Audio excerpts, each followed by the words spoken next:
Hello guys, कैसे हो यार आप लोग। तो आज हम करने वाले हैं आपका टॉपिक पॉलिटिकल थ्योरी। ठीक है। ये टॉपिक बहुत ही कम लोग पढ़ाते हैं and I don't think so पढ़ाते भी हैं। ठीक है।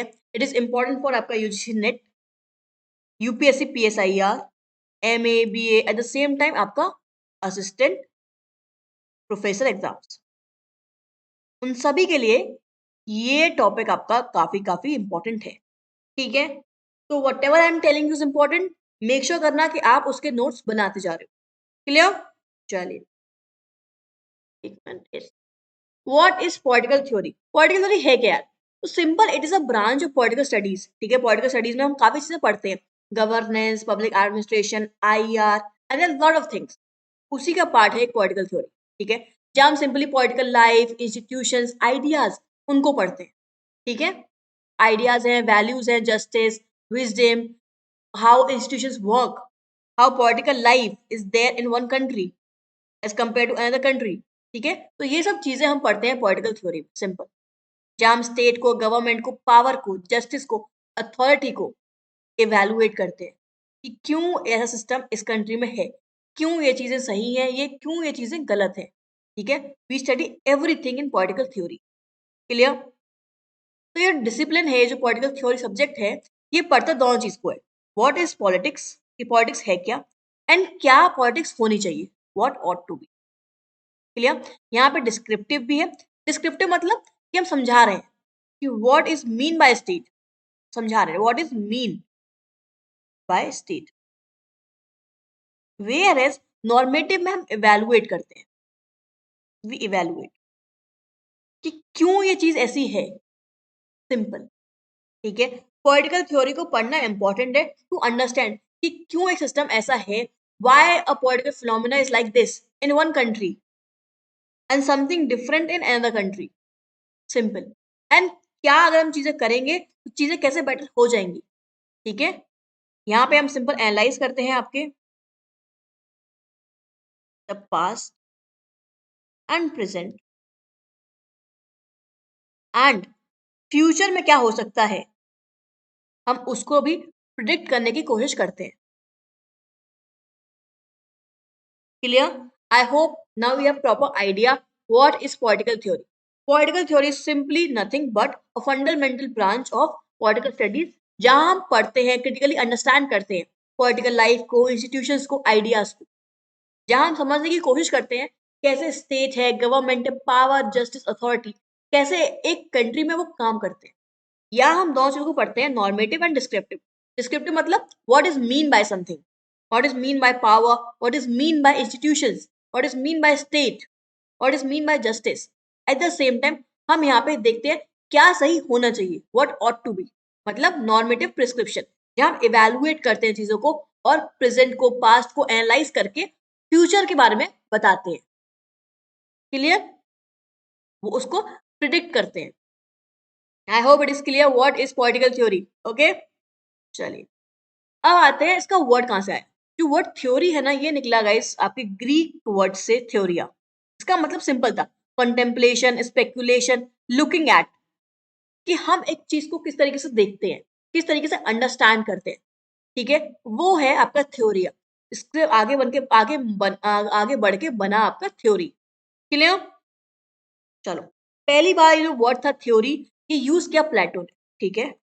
If you remember correctly, I have taught you कि कौन है प्लेटो, founder of political philosophy.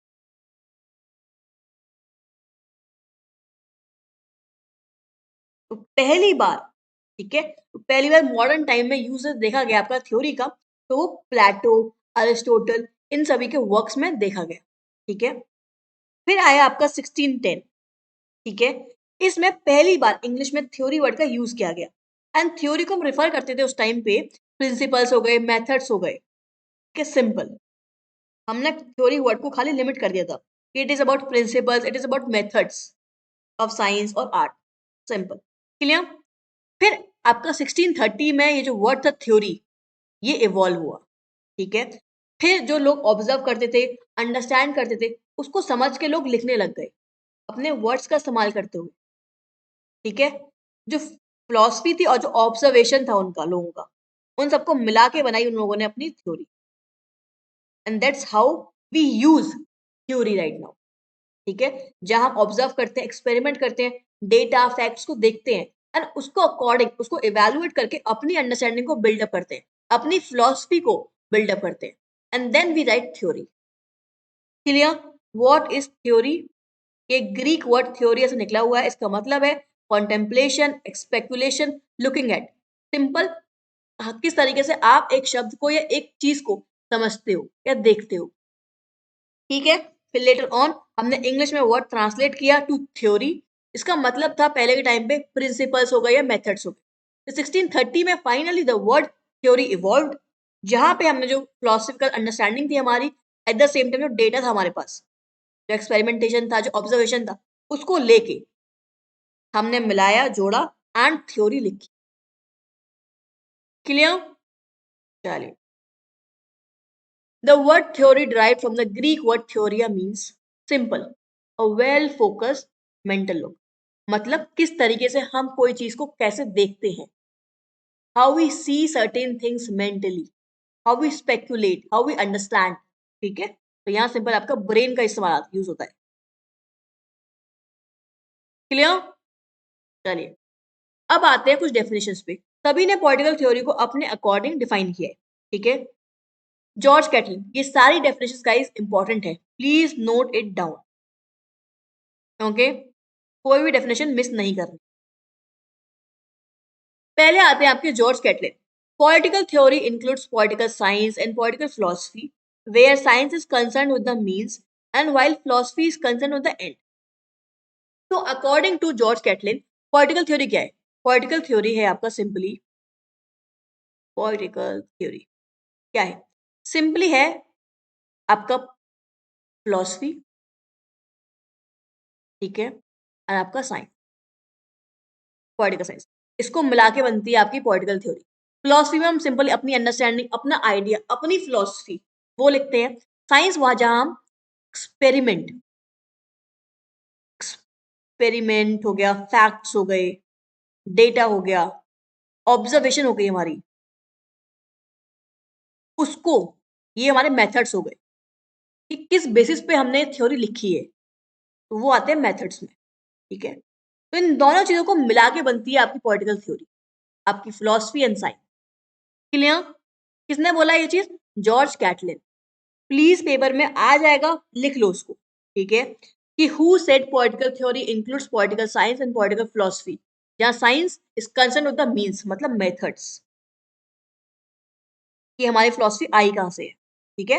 While philosophy concern with the end, कि हम क्या नतीजा उस एक्सपेरिमेंटेशन पे या उस फैक्ट पे लेके आए हैं, ठीक है। What is the result we got from the means, that is philosophy. Clear? चलो, अब आते हैं आपके जॉन प्लामेंटास,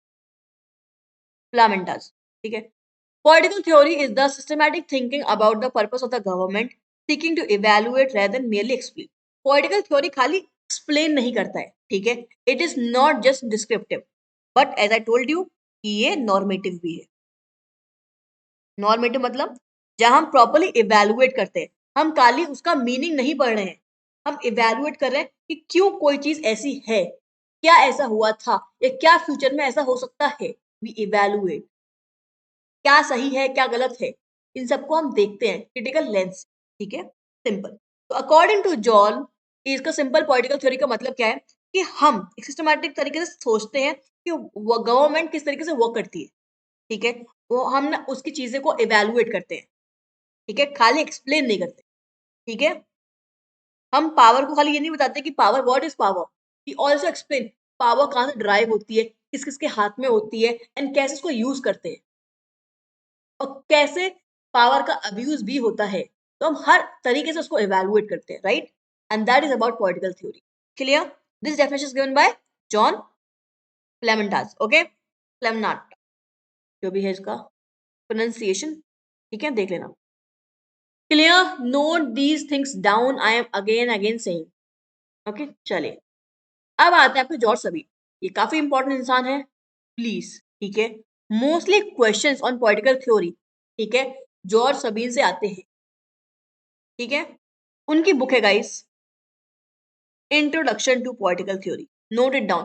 पेपर में डायरेक्ट क्वेश्चन पूछ लेगा आपसे, who wrote introduction to political theory, या आपसे मैच द फॉलोइंग से पूछ लेगा who wrote again introduction to political theory, तो इसका आंसर सिंपल है सबीन। क्लियर? तो उन्होंने बोला है कि they are three essential factors, ये तीन फैक्टर्स हैं पॉलिटिकल थ्योरी के। पहला फैक्टर जहां पे हम empirical data, observation, experimentation methods उनका इस्तेमाल करते हैं। दूसरा कॉज, जहां एक्सप्लेन करते हैं कि क्यों कोई चीज हुई है, why world war happened, why cold war happened, या why this government is there in this country. तो यहाँ हम डिफाइन करते हैं क्यों, एंड देन हम देखते हैं थर्ड पे वैल्यू, नॉर्मेटिव जजमेंट्स, कि क्या वैल्यूज है उस कंट्री में, ठीक है, क्या वैल्यूज है उस सिस्टम में, सोसाइटी में, एंड क्या चीजें सही होनी चाहिए। ठीक है, तो इन तीनों चीजों को मिला के, इन तीनों चीजों को स्टडी करके हम एक पॉलिटिकल थ्योरी को डेवलप करते हैं according to George Sabine. Clear? Paper में पूछ लेगा, नोट इट डाउन। ठीक है, what are the three essential factors of political theory given by Sabine? Factual, causal and valuation, and together they make a political theory. Clear? चलिए, अब इनका definition है, political theory is man's attempt to consciously understand and solve problems of his group, life and organisation. Simple, political theory क्या है? जहां लोग पढ़ते हैं, समझते हैं, चीजों को इवेलुएट करते हैं एंड सोसाइटी में जो इश्यूज है उनके सॉल्यूशन लेके आते हैं। ठीक है, that is the work of political theory, that is political theory. Simple. किसने बोला है? सबीन ने। Note this definition down. Clear? चलिए, अब सभी सिंपल बात करते हैं कि पॉलिटिकल थ्योरी खाली डिस्क्राइब नहीं करती यार, ठीक है, उसका एक्चुअल मीनिंग निकाल के लेके आती है। पावर कभी कभी गवर्नमेंट में होती है, कभी कभी रूलर में होती है, कभी कभी लोगों में होती है, कभी कभी इंस्टीट्यूशंस में होती है। पावर के भी डिफरेंट मीनिंग है, डिफरेंट यूसेज है, and different people have different kind of power. तो हम उनका एक्चुअल मीनिंग रिवील करते हैं। ठीक है, पावर का मैं सिर्फ एग्जाम्पल दे रही हूँ, ठीक है, और उसके अकॉर्डिंग अपनी अंडरस्टैंडिंग को ट्रांसफॉर्म करते हैं। क्लियर? इट इज सिंपली क्या चीज चल रही है, क्या चीज होनी चाहिए, हम वो बताते हैं पॉलिटिकल थ्योरी के थ्रू, ना कि क्या है। Okay, note it down guys. तो सिंपल है, थ्योरी क्या है? सिंपल एजेंट है। अगर हमें पॉलिटिकल चेंज लेके आना है तो उसके ऊपर होती है थ्योरीज, उनको पढ़ते हैं, उनको लिखते हैं, इवेलुएट करते हैं, एंड उसके अकॉर्डिंग बता सकते हैं कि क्या सोसाइटी में चेंज आना चाहिए, या क्या चीजें हमें ऐसी करनी चाहिए कि सोसाइटी में चेंज आ जाएगा। तो पॉलिटिकल चेंज तभी आता है जब हम थियोरेटिकली उसको प्रूव करते हैं। क्लियर? एंड वो कैसे होगा आपका? सिंपल, आपका एम्पिरिकल रिसर्च, जहां हम डेटा, ऑब्जर्वेशन, एक्सपेरिमेंट्स को लेंगे, प्लस आपका क्यों हुई है कॉज लेंगे अकॉर्डिंग टू सबीन। देन हम देखेंगे वैल्यूज सोसाइटी की और क्या चीज होनी चाहिए, उसके अकॉर्डिंग हम एक थ्योरी लिखेंगे एंड थ्योरी में डिस्क्राइब करेंगे how things are to be done, and उसके अकॉर्डिंग आएगा आपका पॉलिटिकल चेंज। क्लियर? किसने बोला है? सबीन। ओके, चलिए, question, who of the following said an important function of the political theory is not only to show what political practice but also show what it means? ठीक है, what ought to mean, same line देखो, ये नहीं है खाली क्या चीज है, ठीक है, क्या होना चाहिए, क्या, सिंपल पॉलिटिकल बताता है इस चीज के बारे में। ओके, किसने बोला? सभी। Who among the following said political theory is quite simply man's attempt to consciously understand and solve the problems of his group, life and organization? Again आपके सभी। ओके, चलिए, who among the following said that political theory contains factors of three kinds, the factual, the causal and the valuational? Again आपके सभी। Clear? That's why I am telling you कि जो जो चीजें important बताई जा रही हैं उनको लिख लो, ठीक है, they are very very important. Okay, चलिए, अब बढ़ते हैं कुछ और डेफिनेशन। तो आपके आते हैं ब्लूहन। ठीक है, ब्लूहन बताते हैं कि पॉलिटिकल थ्योरी कुछ नहीं है बट बल्कि एक एब्स्ट्रैक्ट मॉडल है पॉलिटिकल ऑर्डर। सिंपली हम इसको यूज करते हैं किस लिए? गवर्नमेंट की जो स्ट्रक्चर्स है कैसे हुआ करते हैं, पार्लियामेंट है, डेमोक्रेसी है, ब्यूरोक्रेसी है, लेजिस्लेचर है, कैसे ये वर्क करते हैं, तब इनको समझते हैं पॉलिटिकल थ्योरी के थ्रू। ठीक है, according to W.T. Bluhm. Clear? Note it down, specially ये वाला काफी इंपॉर्टेंट है। Abstract model of political order किसने बोला है? ये ब्लू हेम ने बोला है, ठीक है। फिर आते हैं आपके डेविड हिल्ड, जो बोलते हैं पॉलिटिकल थ्योरी क्या है?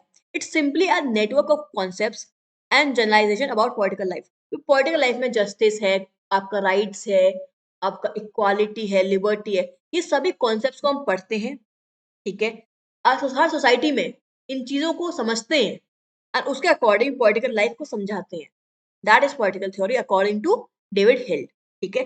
जहां हम government, state, society, human political capacities उनको पढ़ते हैं, उनको अंडरस्टैंड करते हैं। That is political theory by David Held. Clear? Simple कैसे याद रखोगे? किसने बोला है पॉलिटिकल थ्योरी को as a network of concepts? किसने बोला है आपके? सिंपल, डेविड हिल्ड, ठीक है। यहाँ कैसे याद रखोगे इसको? किसने बोला है पॉलिटिकल थ्योरी को as an abstract model of political order? Bloom, इससे, ठीक है।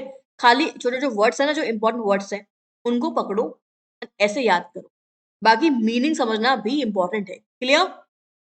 चलिए, who among the following said that political theory stands for an abstract model of the political order? आपके WT है। क्लियर? Who described आपके political theory as systematic thinking about the purpose of the government? ये पढ़ा है हमने already, John प्लैंटर्स, ठीक है। प्लाम and Nataraj, जो भी स्पेलिंग है, ठीक है। Sensation, okay. अब बात करते हैं philosophical foundations of political theory. ये जो फाउंडेशन है आपका, यूटिलिटेरियनिज्म, कॉन्सिक्वेंशलिज्म, डियोंटोलॉजी एंड अरिस्टोटेलियनिज्म, ठीक है। तो ये क्या बताता है? How these things, these judgments explain what is right, what is wrong, ठीक है। Because political theory is about normative judgements, ठीक है। नॉर्मेटिव मतलब सिंपल, आपका वैल्यूज को देखते हो, आप वैल्यूज है आपकी सोसाइटी में, जो कस्टम ट्रेडिशन है, उनको पढ़ते हो, उनको समझते हो, ठीक है। उसके अकॉर्डिंग इवेल्युएट करते हो चीजों को, ठीक है। तो नॉर्मेटिव मतलब वैल्यूज, क्या सही है क्या गलत है, वैल्यूज हो गए आपके, एथिक्स हो गए, एथिक्स, मोरल्स, ये सभी आपका आता है नॉर्मेटिव। क्लियर? चलो, तो पहले पढ़ते हैं आपका यूटिलिटेरियनिज्म, ठीक है। यहाँ पे मैंने आपको, हम लोग रिवाइज भी करते चलेंगे, ठीक है, जो हम पढ़ चुके हैं। यूटिलिटेरियनिज्म, ठीक है। तो ये इसके फाउंडर कौन है? सबसे पहले कमेंट में लिखो अगर पता है तो। ऐसे इसके फाउंडर है गाइस, जेरेमी बेंथम। अब बेंथम क्या बोलते थे कि बेंथम ने अपने अकॉर्डिंग व्हाट इज राइट कैसे एक्सप्लेन किया है कि क्या सही है। तो उनके अकॉर्डिंग जो भी चीज, जो भी एक्शन ज्यादा से ज्यादा हैप्पीनेस ला रहा है, ठीक है, ज्यादा से ज्यादा लोगों का वेलफेयर कर रहा है, वो एक्शन राइट है। सिंपल, ये सिंपल बोलते हैं, those actions are right which provides most happiness to most of the people, ठीक है। उससे पता चलता है उस एक्शन की यूटिलिटी। जितने ज्यादा यूटिलिटी होगी किसी भी पॉलिसी की या किसी भी एक्शन की, उतना ज्यादा वो एक्शन ठीक होगा। तो वही है आपका यूटिलिटेरियनिज्म बाय जेरेमी बेंथम। अब यहाँ पे आते हैं गाइस, मैंने आपको समझाया था जेएस मिल, ठीक है। अब जेएस मिल बोलते हैं कि कॉन्सेप्ट तो अच्छा है जेरेमी बेंथम का, बट इसमें इश्यूज काफी सारे हैं। तो आपके JS mill was the one जिसने इस कॉन्सेप्ट को इंटरप्रेट किया था। हम रिवाइज करते चल रहे हैं, ठीक है, because revision is important, okay. तो जेएस मिल ने इस टॉपिक को किया था इंटरप्रेट। वो बोलते नहीं, ऐसा नहीं है। पहली चीज कि हर एक्शन सेम तरीके का हैप्पीनेस नहीं देता। आपको केक खाते हो, आप केक खा के भी आपको हैप्पीनेस मिलता, राइट? आपको रिजल्ट आने पे भी हैप्पीनेस मिलता, राइट? तो सिंपल है, केक खाने से ज्यादा हैप्पीनेस मिलेगा आपको या रिजल्ट आने से ज्यादा हैप्पीनेस मिलेगा आपको? अलग अलग हैप्पीनेस है, राइट? और क्वालिटी भी अलग अलग है हैप्पीनेस की। कुछ लोगों को जो रिजल्ट है उसके आने से हैप्पीनेस ज्यादा मिलेगा, बिकॉज केक आप रोज खा सकते हो, बट रिजल्ट रोज रोज नहीं आता। तो इसकी जो क्वालिटी होगी ना हैप्पीनेस की, वो ज्यादा होगी। मैंने तो ना ये बताया कि हर हैप्पीनेस की, हर एक्शन की जो क्वालिटी है वो अलग अलग होगी। तो हम हर एक्शन को सेम तरीके से मेजर नहीं कर सकते, पहली चीज। दूसरी चीज कि आप बोल रहे हो कि जो भी एक्शन ज्यादा से ज्यादा लोगों को ज्यादा से ज्यादा खुशी देता है वो सही है। गलत बात, ये भी गलत है। क्यों? फॉर एग्जाम्पल, अगर हम ज्यादा से ज्यादा बच्चों को ज्यादा से ज्यादा चॉकलेट देते हैं तो वो भी खुश हो जाएंगे, राइट? तो क्या ज्यादा चॉकलेट देना उनके लिए ठीक है, उनकी हेल्थ के लिए ठीक है? नहीं। तो वही बोलते थे कि वही एक्शंस ठीक है जो actually in a long term लोगों को बेनिफिट करते हैं, लाइक एजुकेशन टू ऑल। ये एक्चुअली ज्यादा से ज्यादा लोगों को ज्यादा से ज्यादा हैप्पीनेस एंड उनका वेलफेयर मेक श्योर कर पाएंगे। ठीक है? तो एक्शन भी इंटेलेक्चुअल लेवल पे मेजर करने चाहिए। ठीक है? तो अपना इंटरप्रिटेशन लेके आए जेएस मिल। पहला कि क्वालिटी अलग अलग होती है। ठीक है? तो प्लेजर इज ऑल्सो इंपॉर्टेंट, खाली क्वांटिटी नहीं बल्कि क्वालिटी भी इंपॉर्टेंट है। कौन लेके आए? आपके जेएस मिल। ठीक है? दूसरा कि हमें एक्शंस को भी intellectual and long term benefits जिससे एक्चुअली ह्यूमन डेवलपमेंट हो पाए, हमें वो एक्शंस पे ध्यान देना चाहिए, ना कि हर एक्शन तो ज्यादा ज्यादा हैप्पीनेस दे रहा है, because it is not always right. As I told you, if we give too many chocolates to too many students, they will be happy, but in the long term they will not be benefited. ठीक है? बल्कि अगर हम instead of that education देते हैं तो long term उनका benefit होगा एंड उनकी लाइफ अच्छी हो जाएगी। तो that action is right. Clear? तो हमें एक्शंस भी वो लेने हैं जो लोगों का इंटेलेक्चुअल और उनका डेवलपमेंट, उनका ग्रोथ मेक श्योर कर। Clear? What is right according to utilitarianism. ठीक है? मैंने यहाँ आपको जेरेमी बेंथम का कॉन्सेप्ट समझा दिया। At the same time J S Mill ने क्या इंटरप्रेट किया था एंड उसके अकॉर्डिंग अपना किस तरीके से न्यू टाइप ऑफ यूटिलिटेरियनिज्म दिया है। क्लियर? चलिए अब बात करते हैं आपके कॉन्सिक्वेंशलिज्म। सिंपल, ये वो एक्शन सही है जिनके आउटकम्स अच्छे। सिंपल, अगर फॉर एग्जाम्पल लोग सेल्फिश हैं, लोग सुन नहीं रहे हैं, लोग ग्रीडी हैं, लोग उतर आ रहे हैं आपका डिस्ट्रक्शन पे, वायलेंस कर रहे हैं, तब एक strict ruler is justified because वो उसको कंट्रोल कर लेगा, राइट? सिंपल। वेयर एज अगर लोग अच्छे हैं, ठीक है, तो एक अच्छा फ्लेक्सिबल रूलर भी होना कोई इशू नहीं है। लोग अच्छे हैं, सिविलाइज्ड है। सिंपल बेस्ड ऑन कॉन्सिक्वेंसेस कि आउटकम क्या निकल के आ रहा है उसका। अगर आउटकम अच्छा है तो मतलब वो एक्शन भी ठीक है, अगर आउटकम अच्छा नहीं है तो वो एक्शन गलत है। ठीक है? From this we realise what is right according to consequentialism. Clear? फिर आता है आपका डियोंटोलॉजी। डियोंटोलॉजी में हम सिंपल बात करते हैं एथिकल। क्या एथिक के अकॉर्डिंग सही है, क्या ड्यूटी के अकॉर्डिंग सही है। सिंपल कि क्या आपकी ड्यूटी बनती है, क्या आपका एथिक है, उसके अकॉर्डिंग आप डिसाइड करते हो what is right what is wrong. फिर एक आता है आपका अरिस्टोटेलियनिज्म। ठीक है? जहां हम बात करते हैं एथिक्स की, ह्यूमन फ्लरिशिंग, किस तरीके से what is right what is good. ठीक है? उसके अकॉर्डिंग। तो इन चारों फाउंडेशन को यूज करके we define what is valuable, what is right, what is ethical, what is morally correct. ठीक है? क्लियर? यहाँ पे हम देखते हैं वो एक्शन ठीक है जो ज्यादा से ज्यादा लोगों को ज्यादा से ज्यादा खुशी दे सकते हैं। यहाँ पे वो एक्शन ठीक है जो आउटकम्स इनके अच्छे हैं। यहाँ पे वो एक्शंस ठीक है जो ड्यूटी बेस्ड है, जो एथिकल है एंड आपके मोरल्स को सेटिस्फाई करते हैं। एंड यहाँ पे वो एक्शन ठीक है जहां आपको पता है वर्चू इट इज गुड और रॉन्ग जो भी है। ठीक है? एंड ह्यूमन को फ्लरिश कर सकते हैं इन द लॉन्ग टर्म, उनकी कंडीशन अच्छी कर सकते हैं। समझ में आ गया what is right according to these all philosophical foundations. Clear? चलिए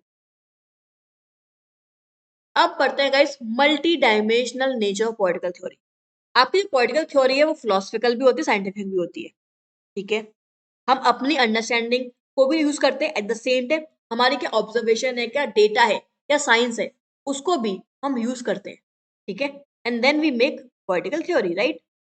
एट द सेम टाइम हम नॉर्मेटिव एंड एम्पिरिकल भी करते हैं। नॉर्मेटिव मतलब जब हम आइडियल्स, वैल्यूज, जस्टिस उनको पढ़ते हैं, eight the same time again हम आपका फैक्ट, डेटा, एक्सपेरिमेंटेशन उनको भी साथ में लेके पढ़ते हैं। उसके बेसिस पे एक थ्योरी बना दी हम लोगों ने, right.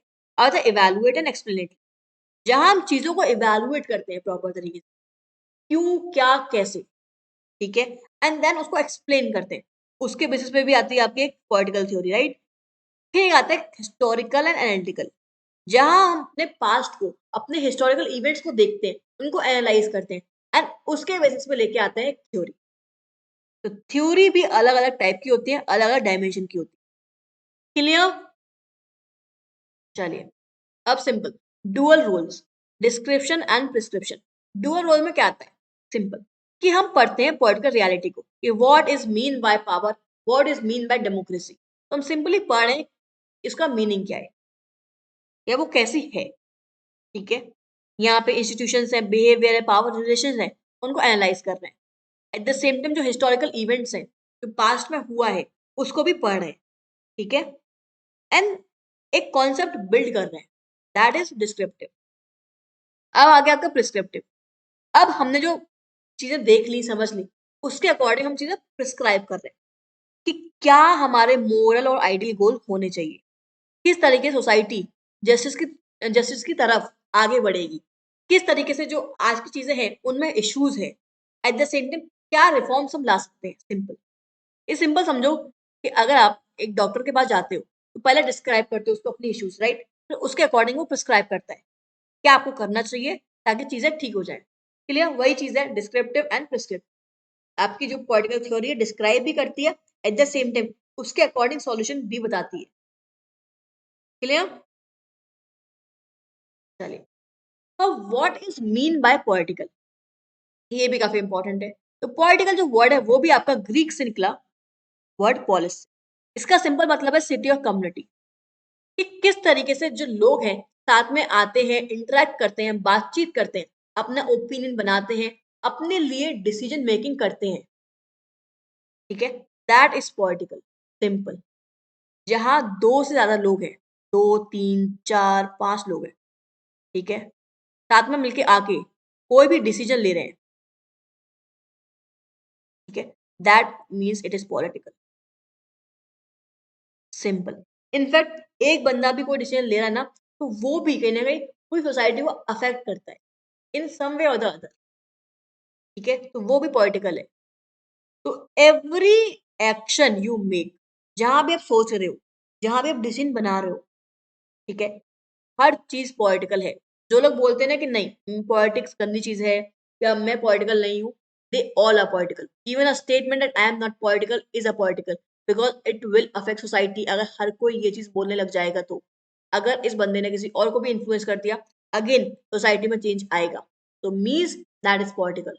Even if you choose a colour, लड़कों का कलर ब्लू है, लड़कियों का कलर पिंक है, दैट इज ऑल्सो पॉलिटिकल।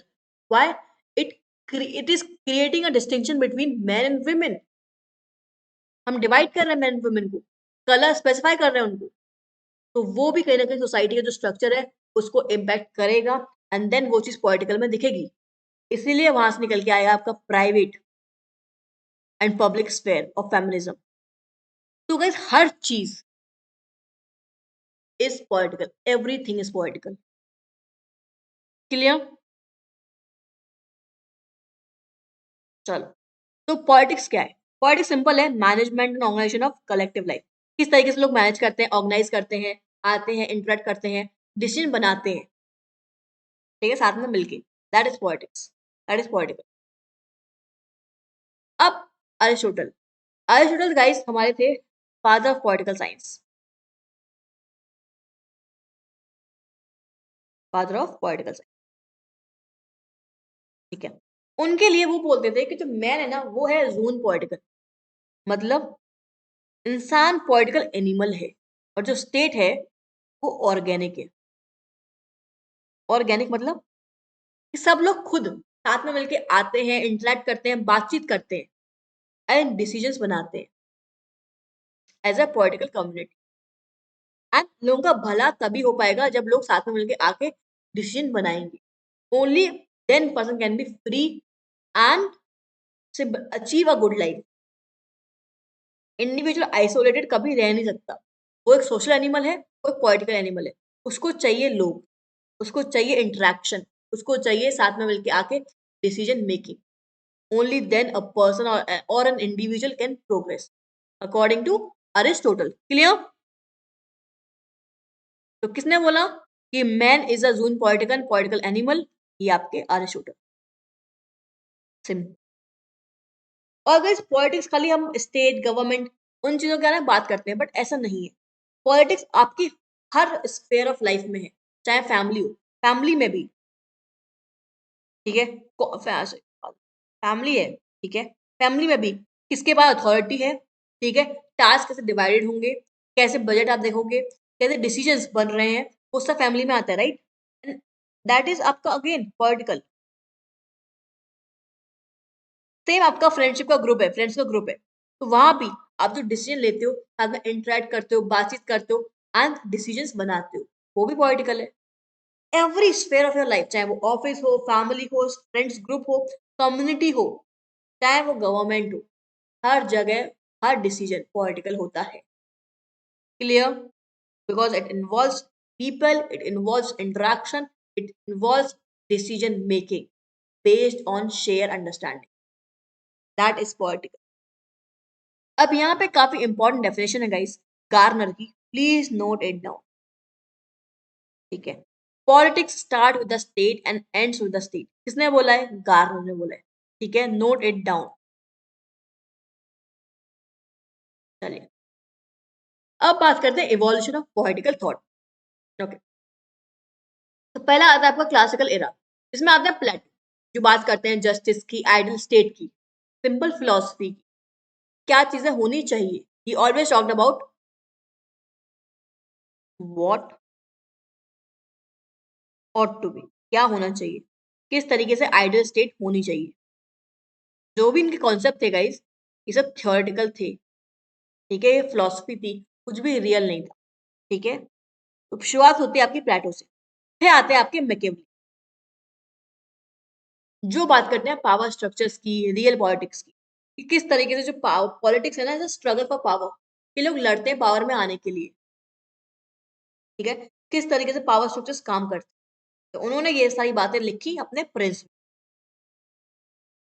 फिर आते हैं आपके enlightenment thinkers like Hobbes and Locke, जो बात करते हैं सोशल कॉन्ट्रैक्ट थ्योरी की, किस तरीके से लोग हैं साथ में कॉन्ट्रैक्ट बनाएंगे और अपने आप को गवर्न करेंगे। जो बात करते हैं किस तरीके से जो गवर्नमेंट है वो आएगी लेजिटिमेटली, ठीक है, किस तरीके से नेचुरल राइट्स होंगे आपके, किस तरीके से गवर्नमेंट है वो आप खुद चुनोगे। ठीक है, फिर आता है आपका मॉडर्न एरा, जिसमें आपके आते हैं मार्क्स एंड एरेंडल, है ना, एरेंडल, जो बात करते हैं क्लास स्ट्रगल की, आइडियोलॉजी की, पब्लिक स्फेयर, किस तरीके सोसाइटी में चीजें चलती हैं। सिंपल। ओके, कि पॉलिटिक्स मतलब आपके यहाँ फ्रीडम होना चाहिए अपनी बात रखने का। You should have freedom, you should have emancipation, at the same time आप फ्रीली पार्टिसिपेट भी कर पाओ। That is politics, that is political according to Marx and Hannah Arendt. Clear? This is how a political thought evolved over the period of time. चलिए, फिर आता है expanding scope. With time हम लोग पहले चीजों को, आइडियल्स को, वैल्यूज को, गवर्नमेंट इंस्टीट्यूशंस को, उनको पढ़ते थे, उनको पढ़ के ही हम लोग पॉलिटिक्स को समझते थे। बट विद टाइम हमें समझ में आया कि पॉलिटिकल खाली गवर्नमेंट नहीं है, खाली पॉलिटिकल जो स्ट्रक्चर्स है वो नहीं है, बल्कि इकोनॉमिक सिस्टम भी है। ठीक है, आपका फ्री मार्केट है या स्टेट कंट्रोल मार्केट है, वो भी डिफाइन करता है कि किस तरीके की गवर्नमेंट है। ठीक है, आपका एडमिनिस्ट्रेशन, आपका ब्यूरोक्रेसी, ये भी पॉलिटिक्स का पार्ट है। आपका participation, it is also political. आपके पावर रिलेशंस, ये भी पॉलिटिकल है। ठीक है, political is not just only about the government, it is about all these things which directly or indirectly influence the government or the people in a country. Clear? चलिए, अब आता है classical tradition. तो classical tradition मतलब common school of inquiry थी, यहाँ पे प्लेटो, Aristotle, किस तरीके से इन्होंने अपनी अपनी थ्योरी दी और बताया किस तरीके से एक स्टेट होनी चाहिए, किस तरीके से एक रूलर होना चाहिए। ठीक है, बड़ी बड़ी थ्योरीज दी थी आपके प्लेटो और अरिस्टोटल ने। तो वो बोलते थे कि इन्होंने जो काम किया वो काफी इम्प्रेसिव है। जो आज के थिंकर्स है, जो आज के थ्योरिस्ट है, उनको भी ऐसे बड़े बड़े एम्बिशियस थ्योरी लिखनी चाहिए, ऐसे कॉन्सेप्ट डेवलप करने चाहिए, ताकि चीजें ठीक हो जाए सोसाइटी में। ठीक है। एट द सेम टाइम जो भी क्लासिकल ट्रेडिशन है, लाइक प्लेटो हो गया, अरिस्टोटल हो गया, मैकियावेली हो गया, इनके जो लिखने का स्टाइल था, जो बात करने का स्टाइल था, जो थ्योरी बिल्डिंग का स्टाइल था, कहीं ना कहीं सेम था। एंड पॉलिटिकल आर्ग्यूमेंट्स थे उनके पास, जो आज कहीं ना कहीं कम है लोगों। तो सिंपल बोलते थे कि जो आज के जो थिंकर्स हैं, आज के जो स्कॉलर्स हैं, उनको भी पुराने थिंकर्स लाइक प्लेटो, अरिस्टोटल, मैकियावेली, जो क्लासिकल ट्रेडिशन है, उनकी तरह सोचना चाहिए। क्लियर? तो ये आते हैं आपके शेल्डन बोलन, नोट इट डाउन। ये एक आपके अमेरिकन पॉलिटिकल थ्योरिस्ट है, जो बोलते हैं जो क्लासिकल ट्रेडिशन है ना, उसको बोलते हैं epic theory, because grand comprehensive narratives provide किए थे आपके प्लेटो ने, अरिस्टोटल ने, मैकियावेली ने, क्या होना चाहिए पॉलिटिकल लाइफ या क्या है, जो आज के जो स्कॉलर्स हैं वो कहीं ना कहीं कर नहीं पाते। तो वो बोलते हैं कि जो आज के थिंकर्स हैं, जो कंटेम्प्रेरी थ्योरिस्ट है, उनको भी डेवलप करने चाहिए इतने बड़े बड़े नैरेटिव्स, इतने बड़े बड़े थ्योरीज, कॉन्सेप्ट्स, जो सोसाइटी को एक्चुअली चेंज कर दे। ठीक है। जो पॉलिटिकल लाइफ को प्रॉपर तरीके से एक्सप्लेन कर पाए, इवैल्यूएट कर पाए। क्लियर? तो पेपर में आपको सिंपल ये चीज पूछेगा कि शेल्डन वोलन ने एपिक थ्योरी दी थी, ठीक है, या simple who called classical tradition as epic theory, या what is classical tradition. Clear? चलिए, who describe classical tradition as epic theory, again आपका Sheldon Wolin. In classical tradition in political theory is considered to be common school of inquiry because सबका जो style और theme था वो same था, thinking अलग अलग थी, बट जो उनका स्टाइल और थीम था वो सेम था। क्लियर? समझ में आ गया? Please note these things down guys.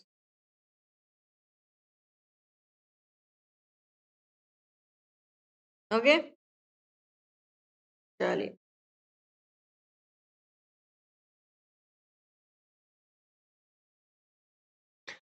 अब बात करते हैं आपके हरोल्ड लासवर्थ। तो उनके लिए पॉलिटिक्स है डिस्ट्रीब्यूशन, उनकी बुकें काफी important guys, please note it down. Who gets what, when and how. तो सिंपल यहाँ पे आपके हर क्लास में बताते हैं कि पॉलिटिक्स सिंपल क्या है, जहाँ पे रिसोर्सेज हैं, पॉलिसीज है, बनाते हैं हम और उनको डिस्ट्रीब्यूट करते हैं लोगों के लिए। तो किसको क्या मिल रहा है, कोई कैसे जी रहा है, that is politics. Simple, it is competition, it is negotiation over scarce resource. जो रिसोर्सेज लिमिटेड है, उनके लिए कैसे लोग compete करते हैं, कैसे वो रिसोर्सेज डिस्ट्रीब्यूट होती हैं, दैट इज पॉलिटिकल। सिंपल, जैसे आपका जॉब है, लैंड है, गुड्स है, अदर वैल्यूएबल रिसोर्सेज हैं, तो पॉलिटिक्स उन्हीं के बारे में। ठीक है। हमें गवर्नमेंट क्यों चाहिए? ताकि इक्वालिटी आए। इक्वालिटी कैसे आएगी? रिसोर्सेज को आप इक्वल डिस्ट्रीब्यूट करोगे, सिंपल। ठीक है ना? इसलिए we want government to balance things out. Clear? एक मिनट, ये चीज नहीं है, रुको रुको, ए आएगा यार। वही मैं सोच रही थी, इसका आर्ग्यूमेंट ही है, if I am not wrong. Yes, मैंने यार लिखा हुआ भी। ठीक है। यस, स्टाइल नहीं आएगा यहाँ पे, style and man of argument आएगा। तो थीम सबकी अलग अलग है। ये प्लेटो पॉलिटिकल फिलोसफी दी, वेयर है आपका जो अरिस्टोटल है, उसने रियलिज्म के बारे में बात किया। सेम आपका मैकियावेली, स्ट्रॉन्ग रूलर, ठीक है, रियल पॉलिटिक, उसके बारे में बात किया। ये थीम अलग अलग है, स्टाइल और मैन ऑफ आर्गुमेंट सेम था कहीं ना कहीं। ठीक है। चलिए, क्लियर हो गया ये। अब आते हैं बियॉन्ड पॉलिटिक्स, बियॉन्ड ह्यूमैनिटी। यहाँ पे आते हैं आपके फ्रांस दे वाल, नोट इट डाउन। ठीक है। जिनका इंपॉर्टेंट वर्क है गाइस, चिंपैंजी पॉलिटिक्स। ये सिंपल बोलते हैं कि जो पॉलिटिक्स है ना, वो खाली इंसान तक सीमित नहीं है, वो खाली ह्यूमंस तक लिमिटेड नहीं है। इनफैक्ट चिंपैंजी भी कहीं ना कहीं वो पार्टिसिपेट करते हैं, दे आर ऑल्सो पॉलिटिकल। वो भी कोलिशन बनाते हैं, वो भी मैनिपुलेट करते हैं सोशल रिलेशनशिप्स को, और compete करते हैं स्टेटस एंड रिसोर्सेज के लिए। Simple, they are also political in nature. तो politics exist beyond human societies. Clear? ये हर किसी के सोशल लाइफ का एस्पेक्ट और important aspect, okay? Clear? It means everyone or everything is political. Politics is everywhere. Everyday politics, simple. आपकी family में भी आप डिसीजन बनाते हो, ठीक है? Decoration, budget, daily routines, negotiation करते हो, किसके पास पावर है, हु हैज द अथॉरिटी, वो भी आता है, पापा मम्मी। सिंपल सिंपल चीज है कि वहां भी पॉलिटिक्स है, चाहे वो आपका कंपनी हो, चाहे वो आपका फ्रेंड सर्कल हो, चाहे वो आपका फैमिली हो, एवरीवेयर इज पॉलिटिक्स। अब आते हैं आपके डेविड ईस्टन, वो बात करते हैं कि व्हाट इज पॉलिटिकल साइंस, ठीक है? Political science by defining politics as the authoritative allocation of value. ये लिख लो यार, ठीक है? ये पेपर में पूछ लेगा आपसे कि सोसाइटी में किस तरीके से पॉलिटिकल सिस्टम काम करता है। डेविड ईस्टन ने बताया वो चीज, ठीक है? ये टॉपिक हम ऑलरेडी कवर कर चुके हैं अपना पब्लिक एडमिनिस्ट्रेशन में, ओके? इन डेविड ईस्टन सिस्टम थ्योरी, ठीक है? इसको यहाँ पे रिवाइज करते हैं खाली। इनपुट क्या है?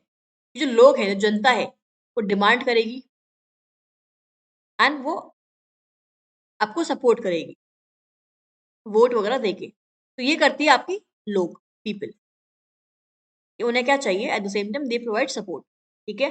फिर उसके बदले आपकी निकल के आती है गवर्नमेंट, ठीक है? अब गवर्नमेंट क्या करती है? गवर्नमेंट उन डिमांड्स को यूज करके, ठीक है, उनको फिल्टर आउट करती है कि क्या सही डिमांड्स है। उसके बेसिस पे आपके लिए लेके आती है पॉलिसीज, आपके लिए बनाती है डिसीजंस, ठीक है? वो है आपका आउट। क्लियर?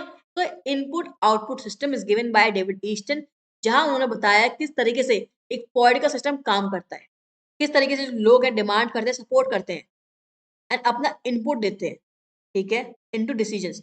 उसके बेसिस पे गवर्नमेंट निकल के आती है एंड वो पॉलिसीज बनाती है, आपके लिए लॉज बनाती है। That is your output. That's how a political system works. Clear? चलिए, अब सिंपली बता चुकी हूँ मैं, ठीक है, किस तरीके से लोग डिमांड करते हैं, सपोर्ट करते हैं, ठीक है? And that's how they provide there input. फिर उसके थ्रू होता है आपको इलेक्शंस। इलेक्शंस आते हैं एंड इलेक्शंस में गवर्नमेंट निकल के आती है एंड वो गवर्नमेंट आपके डिमांड्स को फिल्टर करती है कि क्या सही डिमांड्स है, उसके अकॉर्डिंग डिसीजंस, पॉलिसीज लेके आती है आपके लिए। उसके बाद अगेन आप देते हो फीडबैक कि गवर्नमेंट ने काम अच्छा किया कि नहीं किया, ठीक है? उसके अकॉर्डिंग आप अपने नए डिमांड्स लेके आते हो, उसके अकॉर्डिंग, काम के अकॉर्डिंग गवर्नमेंट को सपोर्ट करते हो एंड फिर गवर्नमेंट आती है अगेन एंड देन वो अगेन आउटपुट लेके आती है। तो इस तरीके से सिस्टम फ्लो करता रहता है, इसलिए उसको बोलते हैं guys flow system. I have already taught you everything, ठीक है? ये मैं आपको खाली रिवाइज करवा रही हूँ, ये मैंने आपको ऑलरेडी पढ़ा चुकी हूँ, ठीक है? चलिए, अब आते हैं आपके अद्रियन लेफ्ट विच। तो उन्होंने बुक दी गाइस आपकी व्हाट इज पॉलिटिक्स, ठीक है? जहां उन्होंने आइडेंटिफाई किए two fundamental ways of understanding politics, कि पॉलिटिक्स को हम दो तरीके से समझ सकते हैं। पहला होता है अरेना अप्रोच, मतलब कि हम सिंपल बात कर रहे हैं किस तरीके से जो स्पेसिफिक इंस्टीट्यूशंस हैं और साइट्स हैं, like state, government, parliament, political parties, ये किस तरीके से वर्क करते हैं। एक तो हम समझते हैं पॉलिटिक्स को इस तरीके से कि politics is all about state, government, parliament, political parties. एक समझते हैं कि पॉलिटिक्स एक यूनिवर्सल प्रोसेस है जो हर सोसाइटी में होता है या हर स्फेयर ऑफ लाइफ में होता है, चाहे वो फैमिली हो, चाहे आपका कॉलेज हो, चाहे वो आपकी कंपनी हो, हर जगह होता है। वहां हम फोकस करते हैं रिलेशनशिप्स पे, पावर डायनेमिक्स पे, कलेक्टिव डिसीजन मेकिंग पे, सिंपल। तो पॉलिटिक्स को समझने के ना दो तरीके हैं। एक अरेना जहां हम खाली पॉलिटिक्स को समझते हैं रिगार्डिंग स्टेट, गवर्नमेंट, पार्लियामेंट।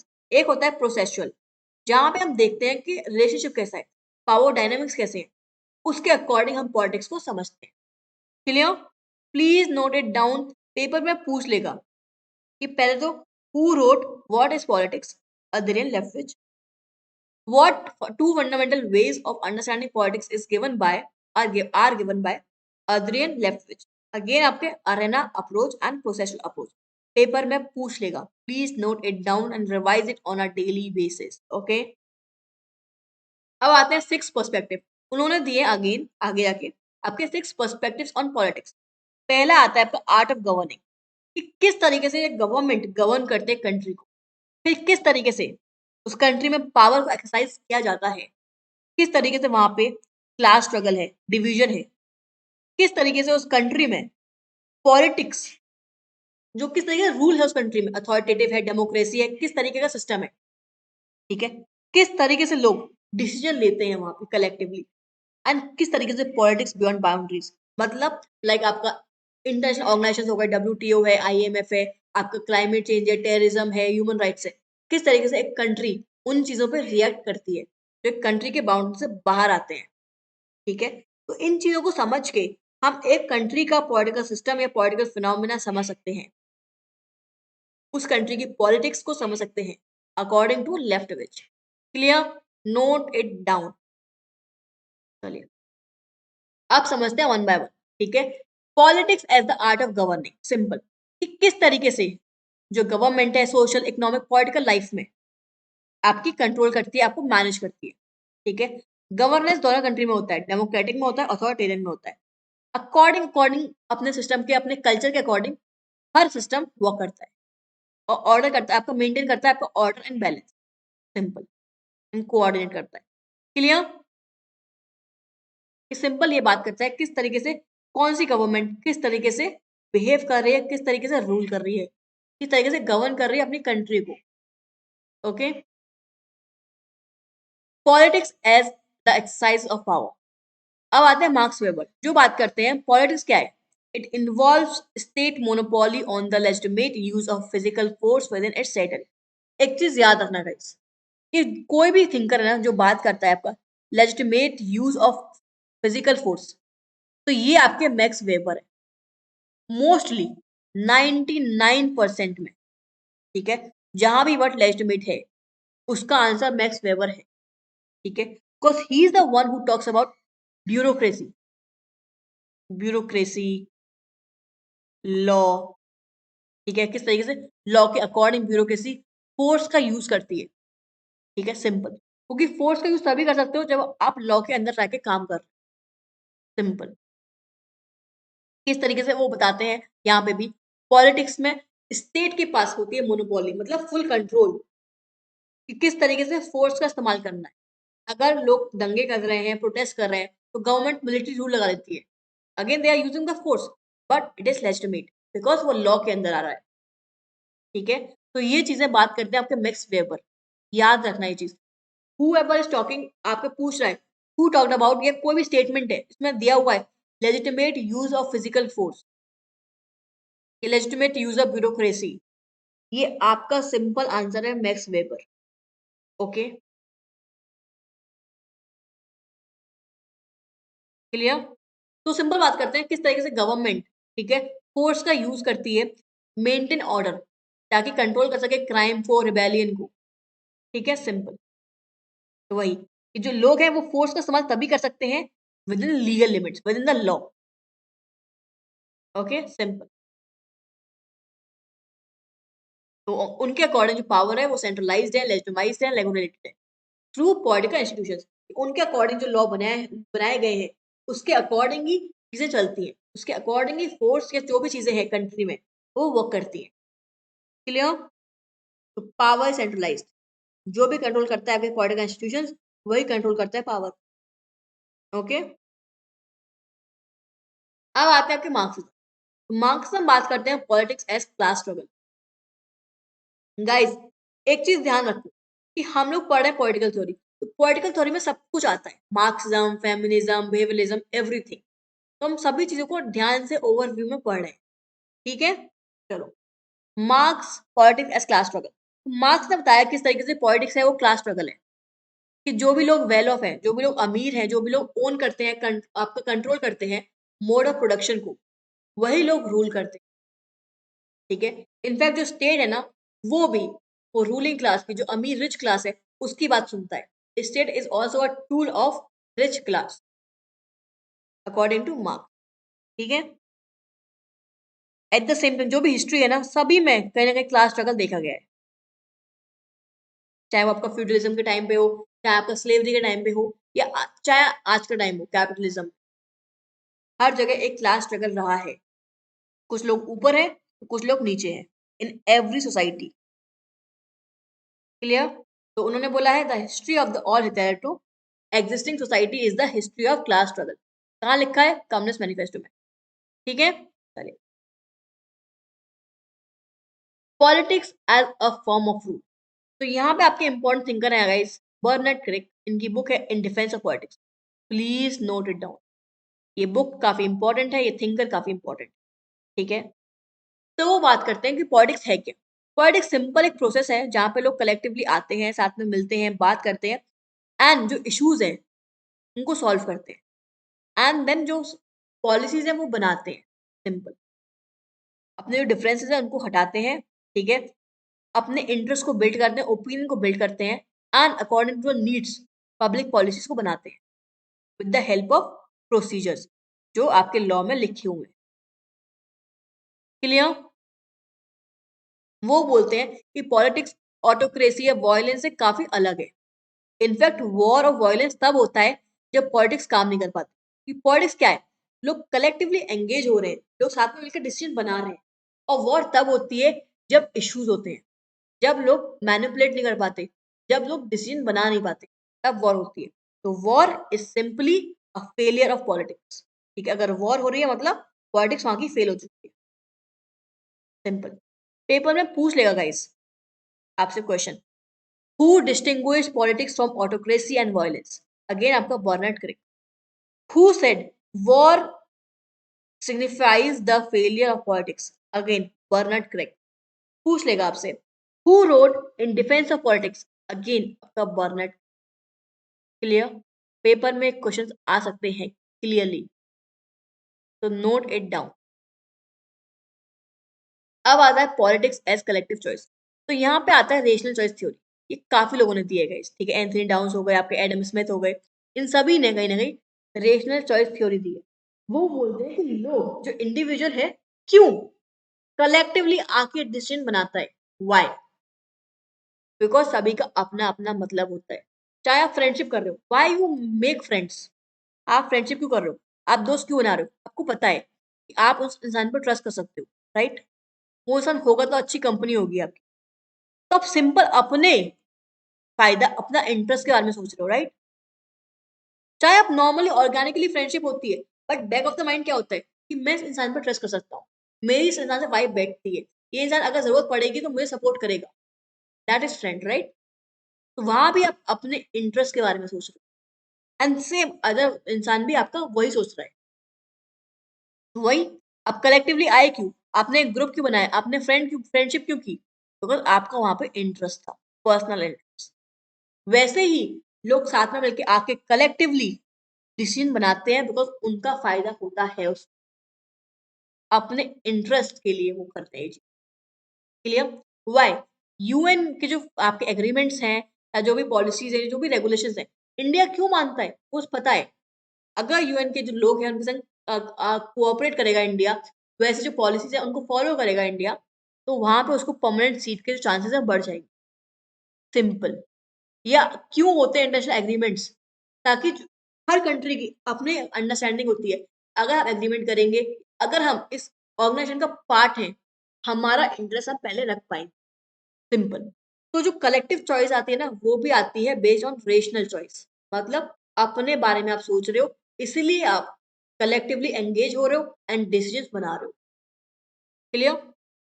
चाहे वो आपका डिफेंस हो, चाहे वो आपका एजुकेशन हो, चाहे आपका पुलिसिंग हो, चाहे वो हेल्थ केयर हो, आप यहाँ पे सभी लोग साथ में मिलके आके कलेक्टिवली डिसीजन बना रहे हो बिकॉज आपको पता है कि आपका भी फायदा है।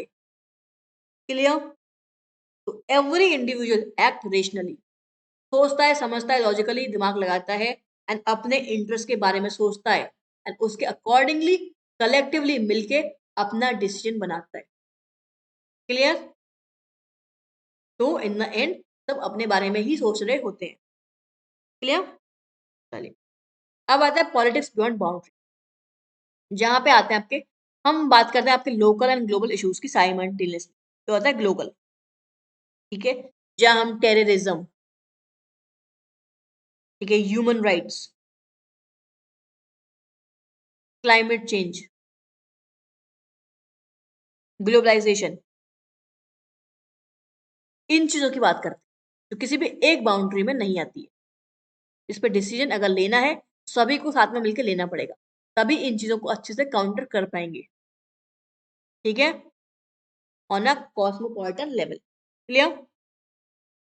तो ग्लोबल इश्यूज क्या क्या है? Gender patriarchy, food security, global hunger, agriculture policies, human rights, climate change, international institutions, reforms in UN, IMF, WTO, WHO, world bank, global inequality, ये सभी आपके ग्लोबल पॉलिटिकल इश्यूज हैं जहां हमें चाहिए कि सारी कंट्रीज आए, मिलें, बैठे, कोलैबोरेट करें एंड इन इश्यूज पे काम करें। Simple. Clear? That is politics beyond boundaries.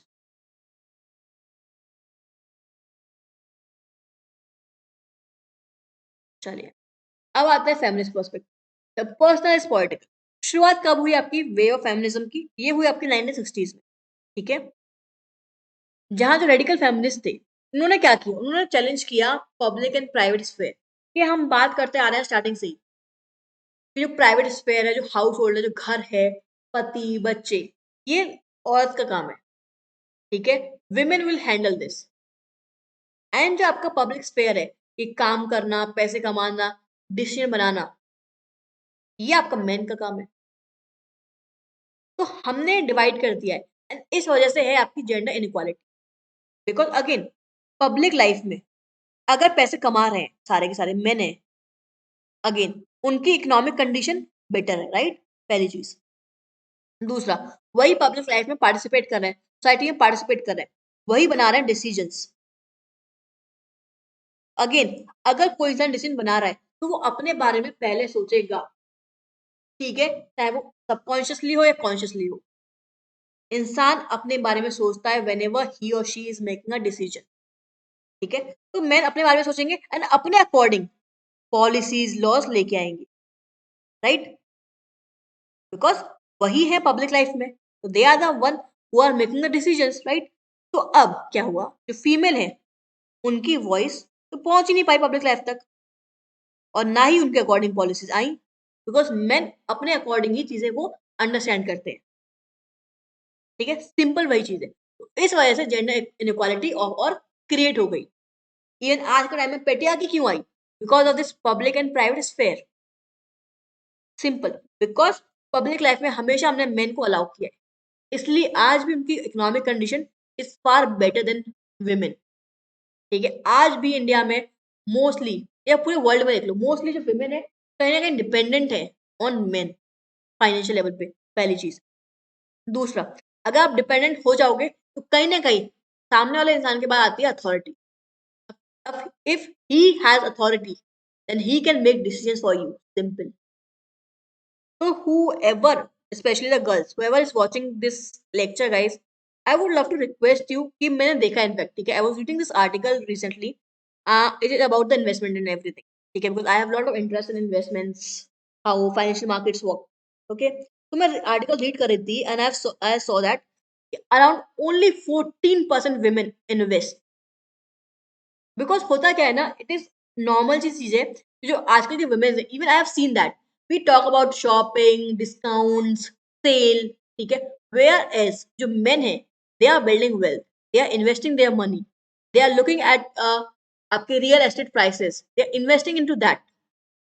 And हम लोग खाली डिस्काउंट्स ही देख रहे हैं, डिस्काउंट कहाँ पर है, सेल कहाँ पर है, शॉपिंग क्या लेना है, कौन सा बैग लेना है। तो we need to change this understanding of hours.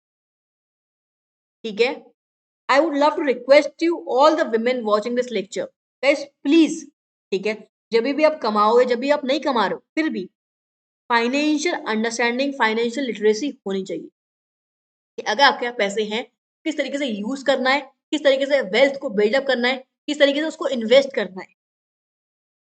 Have those knowledge.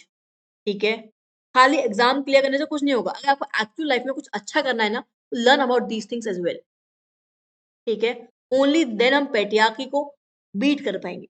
ठीक है, I feel that now you have lot of opportunity to grow, अगर यूट्यूब है, गूगल, आप सीख सकते हो यार, सीखो, पढ़ो, समझो एंड आगे बढ़ो। Don't just blame patriarchy. If you want to end the patriarchy, eliminate the patriarchy, you also have to outdone yourself. Okay, to all the women out there. Clear? चलिए, चलो हो गई मन की बात, अब ज्ञान की बात करते हैं, आपके काम की बात, ठीक है? I was scrolling the Instagram lately, तो एक रील आया था उस पे लिखा हुआ था कि अगला प्राइम मिनिस्टर हम ऐसा चुनेंगे जिसकी शादी हो चुकी होगी, सो दैट वो अपनी मन की बात अपनी पत्नी से कर पाएगा, अपने पार्टनर से कर पाएगा, एंड काम की बात जनता से। जस्ट नो, इसका कोई रिलेवेंस नहीं है, ठीक है? I am just telling you because I found it funny. Okay, चलो हम बढ़ते हैं। आपका ओमनी प्रेजेंट पॉलिटिक्स, मतलब पॉलिटिक्स आपका हर जगह है, इट इज एवरीवेयर। चाहे स्टेट हो, चाहे सोसाइटी हो, चाहे कम्युनिटी हो, it is everywhere, operating at every level. ठीक है, फैमिली में क्या हो रहा है, किसके पास अथॉरिटी है, वही इंसान पब्लिक लाइफ में आपके डिसीजन ले रहा होगा। सिंपल। एंड वही आपका वर्क प्लेस में देखा जाता है, वही कम्युनिटी में निकल के आता है, एंड वही नेशनल लेवल पे हम देखते हैं। सिंपल। तो इन एवरी लेवल आपका पॉलिटिक्स है। ओके, सेम पर्सनैलिटी, ये हम पढ़ रहे हैं थ्रू राजीव भार्गव की अंडरस्टैंडिंग से। ठीक है, उनके लिए क्या है, उनके लिए थ्योरी क्या है? Systematic reason organise representation of knowledge. किस तरीके से आप नॉलेज का इस्तेमाल करके, अपने लॉजिक का इस्तेमाल करके वर्ड्स में उसको लिख पा रहे हो, with the help of words आप उसको लिख पा रहे हो, एक्सप्लेन कर पा रहे हो, दैट इज थ्योरी। ठीक है, किस तरीके से? उनके लिए नॉलेज को आप दो तरीके से रिप्रेजेंट कर सकते हो। पहला, वर्ड डिपेंडेंट, जहां पे आप वर्ड्स का इस्तेमाल करते हो, अपने शब्दों का इस्तेमाल करते हो, एसेज हैं, आर्टिकल्स हैं, बुक्स हैं, एकेडमिक ट्रीटीज हैं। ठीक है, नॉलेज को हम यूज कर रहे हो आप लैंग्वेज के द्वारा, लैंग्वेज के थ्रू। यहाँ पे आता है वर्ड इंडिपेंडेंट, जहाँ पेंटिंग्स, ड्रामा, आर्ट, म्यूजिक, उसके जरिए, उसके थ्रू आप अपनी नॉलेज को एक्सप्रेस कर, अपनी बात को एक्सप्रेस कर। ठीक है, तो उनके लिए नॉलेज को रिप्रेजेंट करने का दो तरीके होते हैं। एक होती है आपकी थ्योरेटिकल, वर्ड डिपेंडेंट को बोलते हैं थ्योरेटिकल। एक होता है आपकी वर्ड इंडिपेंडेंट, जहाँ पे paintings, drama, art, music, you use that to express your knowledge. Clear? तो पॉलिटिकल थ्योरी क्या है? वो है वर्ड डिपेंडेंट, यहाँ पे वर्ड्स का इस्तेमाल करते हो, अपने पॉलिटिकल लैंग्वेज के यूज करके उसको आर्टिकल्स लिखते हो, ऐसे लिखते हो, एंड उसको स्प्रेड करते हो टू अदर पीपल, बट वो भी समझें, पढ़ें, एंड वो भी नॉलेजेबल हो जाए। Clear? Who said this? Rajiv Bhargava. Okay, note it down. चलिए, अब आता है political theory, political philosophy and science. Difference क्या क्या है? ठीक है, ये काफी क्लोजली रिलेटेड टर्म्स हैं, इनको हम यूज करते हैं।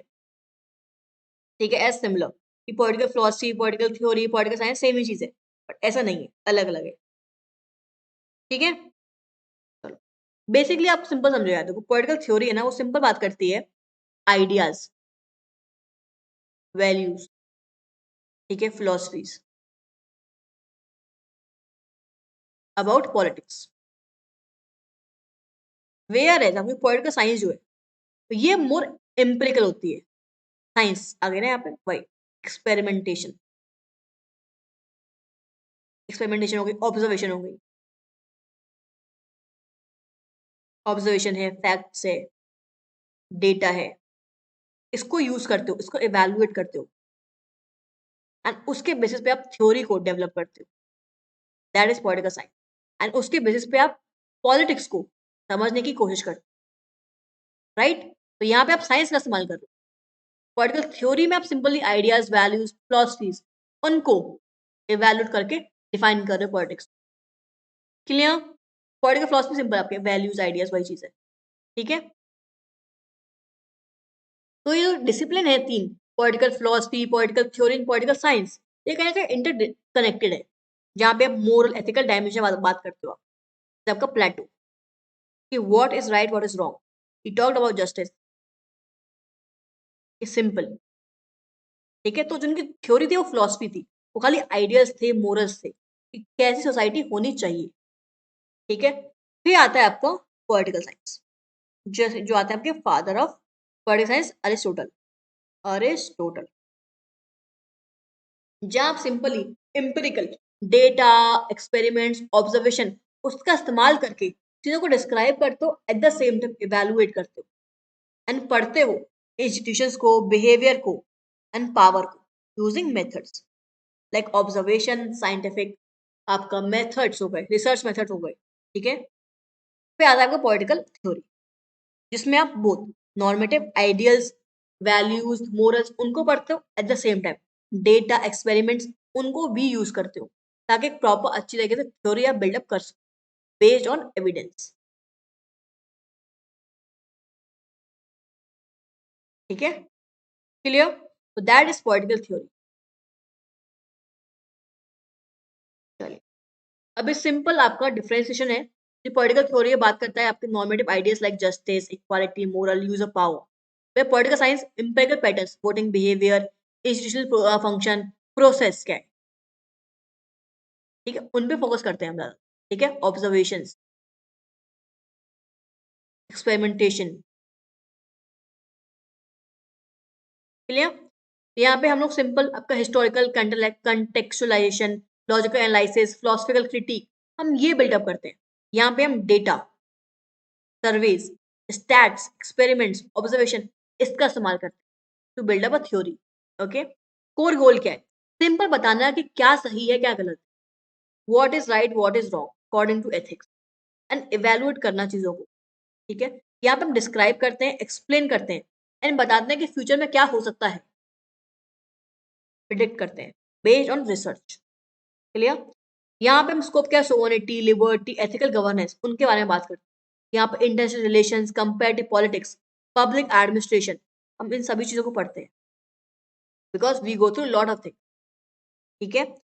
यहाँ पे एग्जाम्पल है आपका सभी, यहाँ पे factual, causal and valuation factors को हम देखते हैं, इवन नेटवर्क्स ऑफ कॉन्सेप्ट्स को पढ़ते हैं हम। बट यहाँ पे हम देखते हैं किस तरीके से एक पॉलिटिकल सिस्टम काम करता है, किस तरीके से साइंस काम करते हैं, किस तरीके से बिहेवियर को हम एनालाइज करते हैं, क्लियर। तो इट इज मोर साइंटिफिक। तो ये आपका साइंटिफिक आ गया, ये काफी साइंटिफिक है, ठीक है, सिंपल।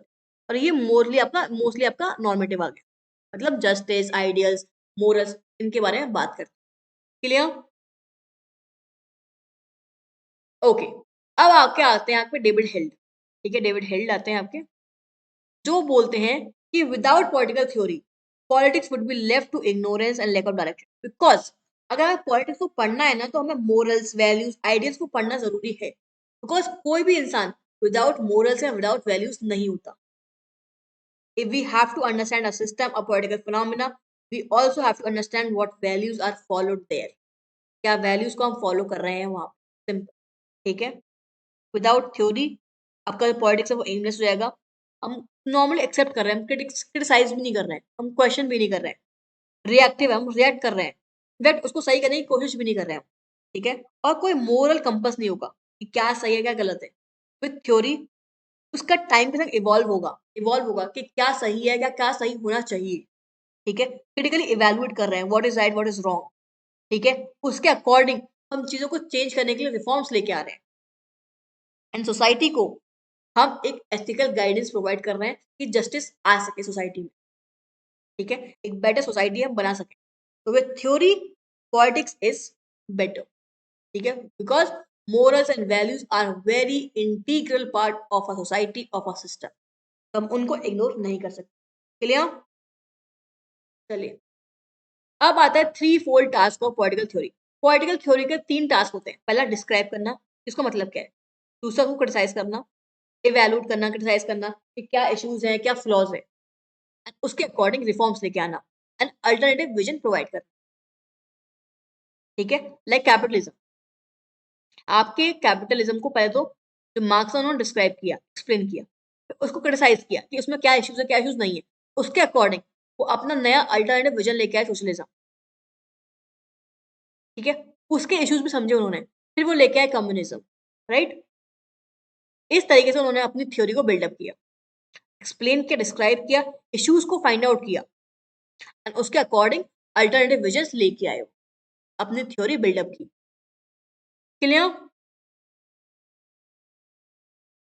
अब why political theory matters. Political theory काफी इंपॉर्टेंट है गाइस, टू अंडरस्टैंड की सोसाइटी में पहले क्या हो चुका है, क्या हो रहा है और क्या हो सकता है, ठीक है, बिकॉज हम हर चीज पढ़ते हैं यहाँ, सोसाइटी, फैमिली, वैल्यूज, बिहेवियर, आपका data, experiment, observation, and then we provide theory, क्यों, क्या, कैसे हुआ है, ठीक है, या क्या करने पे क्या होगा. So it is important to guide society, to guide people towards a better political order. Simple. Clear? चलिए, अब जो आपका पॉलिटिकल थ्योरी है, पॉलिटिकल साइंस है, वो दो तरीके के होते हैं, एक नॉर्मेटिव और एम्पिरिकल. नॉर्मेटिव क्या होता है? सिंपल, आपका मोरल वैल्यूज आइडियल्स. एम्पिरिकल आपका मेथड, साइंस, आपका ऑब्जर्वेशन, आपका एक्सपेरिमेंटेशन, वो चीजें, डेटा, स्टेट्स. क्लियर? तो यू नो दीज थिंग्स, ठीक है. अब आते हैं आपके एसआई वाले, जो डिफाइन करते हैं आपके नॉर्मेटिव अप्रोच, कि वो काफी इंपॉर्टेंट है. अगर हमें पॉलिटिक्स को समझना है, पॉलिटिकल साइंस को समझना है, तो values, moral judgements are very important. ठीक है, सिंपल. अगर हमें परफेक्ट पॉलिटिकल सिस्टम को स्टैब्लिश करना है, तो we need to study the morals and values. Okay, पहला तो ये लिख लो कि हु डिफाइंड नॉर्मेटिव अप्रोच. बाकी you know what is normative approach. Clear? चलिए, अब आता है two forms of normative thinking. पहला आता है आपका मिनिमलिस्ट, जो बात करता है मिनिमम स्टैंडर्ड्स, क्या होने चाहिए पॉलिटिकल सिस्टम. ठीक है, what is right, what is wrong. Simple, एक बेसिक लाइन, बेसिक एक्सपेक्टेशंस, क्या जस्टिस है, क्या राइट्स है, क्या गवर्नेंस. मैक्सिमलिस्ट, जहां पे बताते हो क्या आइडियल्स बेस्ट है. ठीक है, यहाँ बता दो क्या मिनिमम रिक्वायरमेंट्स, मिनिमम ये चीज होनी चाहिए. यहाँ पे बेस्ट आइडियल्स क्या है फॉर परफेक्ट सोसाइटी. यहाँ पे हम बात कर रहे हैं गुड सोसाइटी के बारे में, यहाँ पे बात कर रहे हैं परफेक्ट सोसाइटी के बारे में. सिंपल. क्लियर? जो गाइड करेगा लोगों को प्रोग्रेस एंड रिफॉर्म के थ्रू. ठीक है, टुवर्ड्स. अब आता है resurgence of normative theory.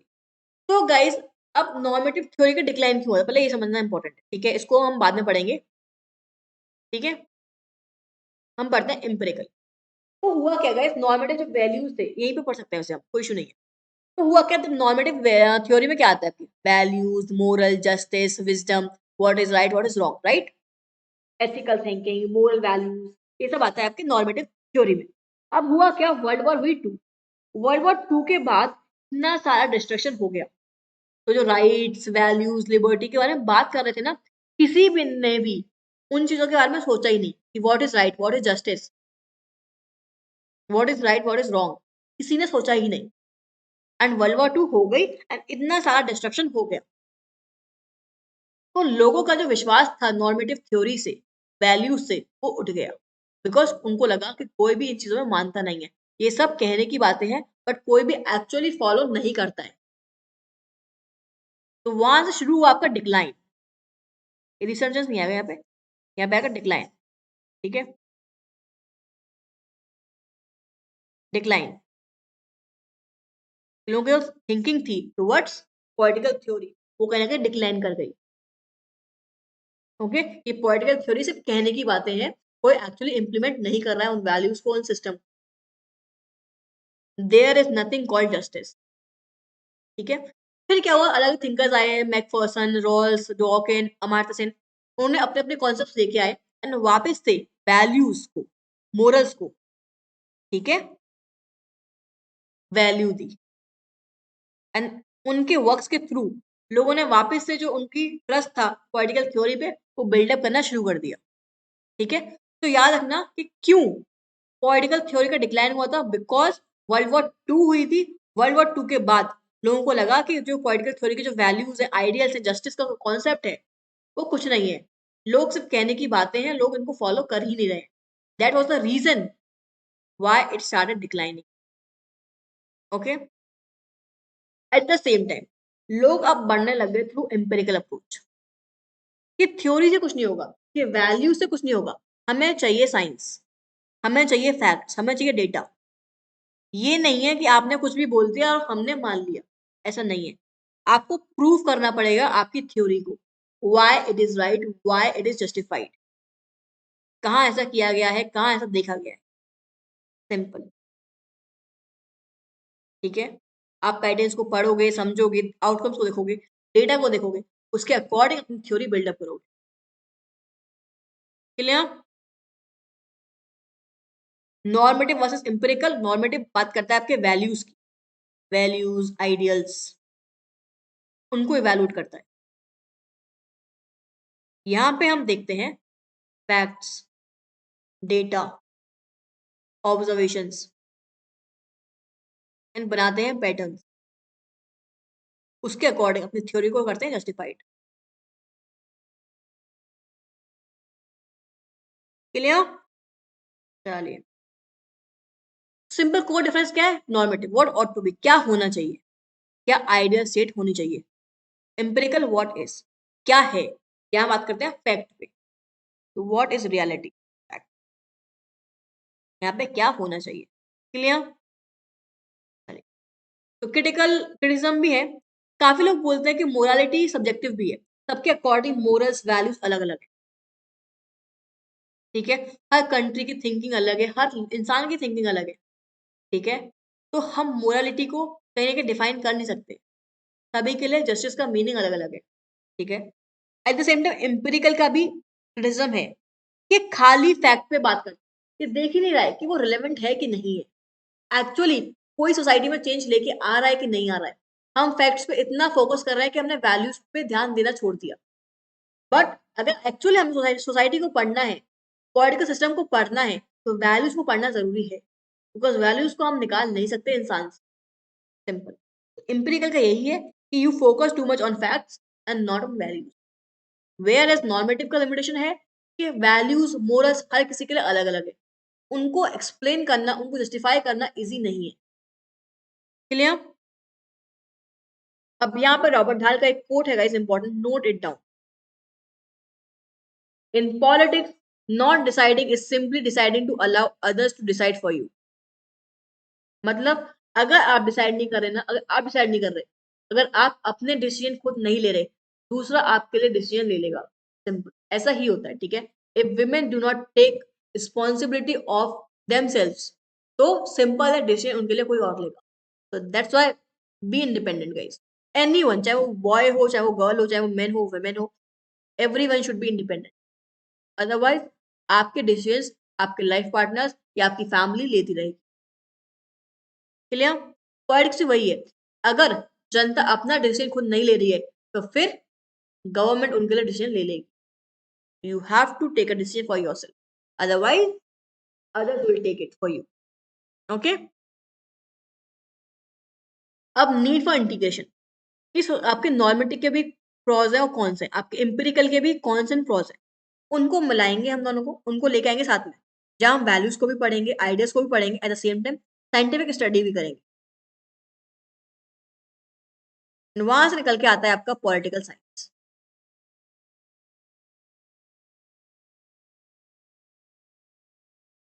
Clear? अब पढ़ते हैं डिक्लाइन। डिक्लाइन क्या था? सिंपल है यार, कि पॉलिटिकल साइंटिस्ट जो थे उन्होंने रिलेवेंस, कि पॉलिटिकल थ्योरी का रिलेवेंस क्या है आज के टाइम पे। ठीक है, क्यों जरूरी है वो।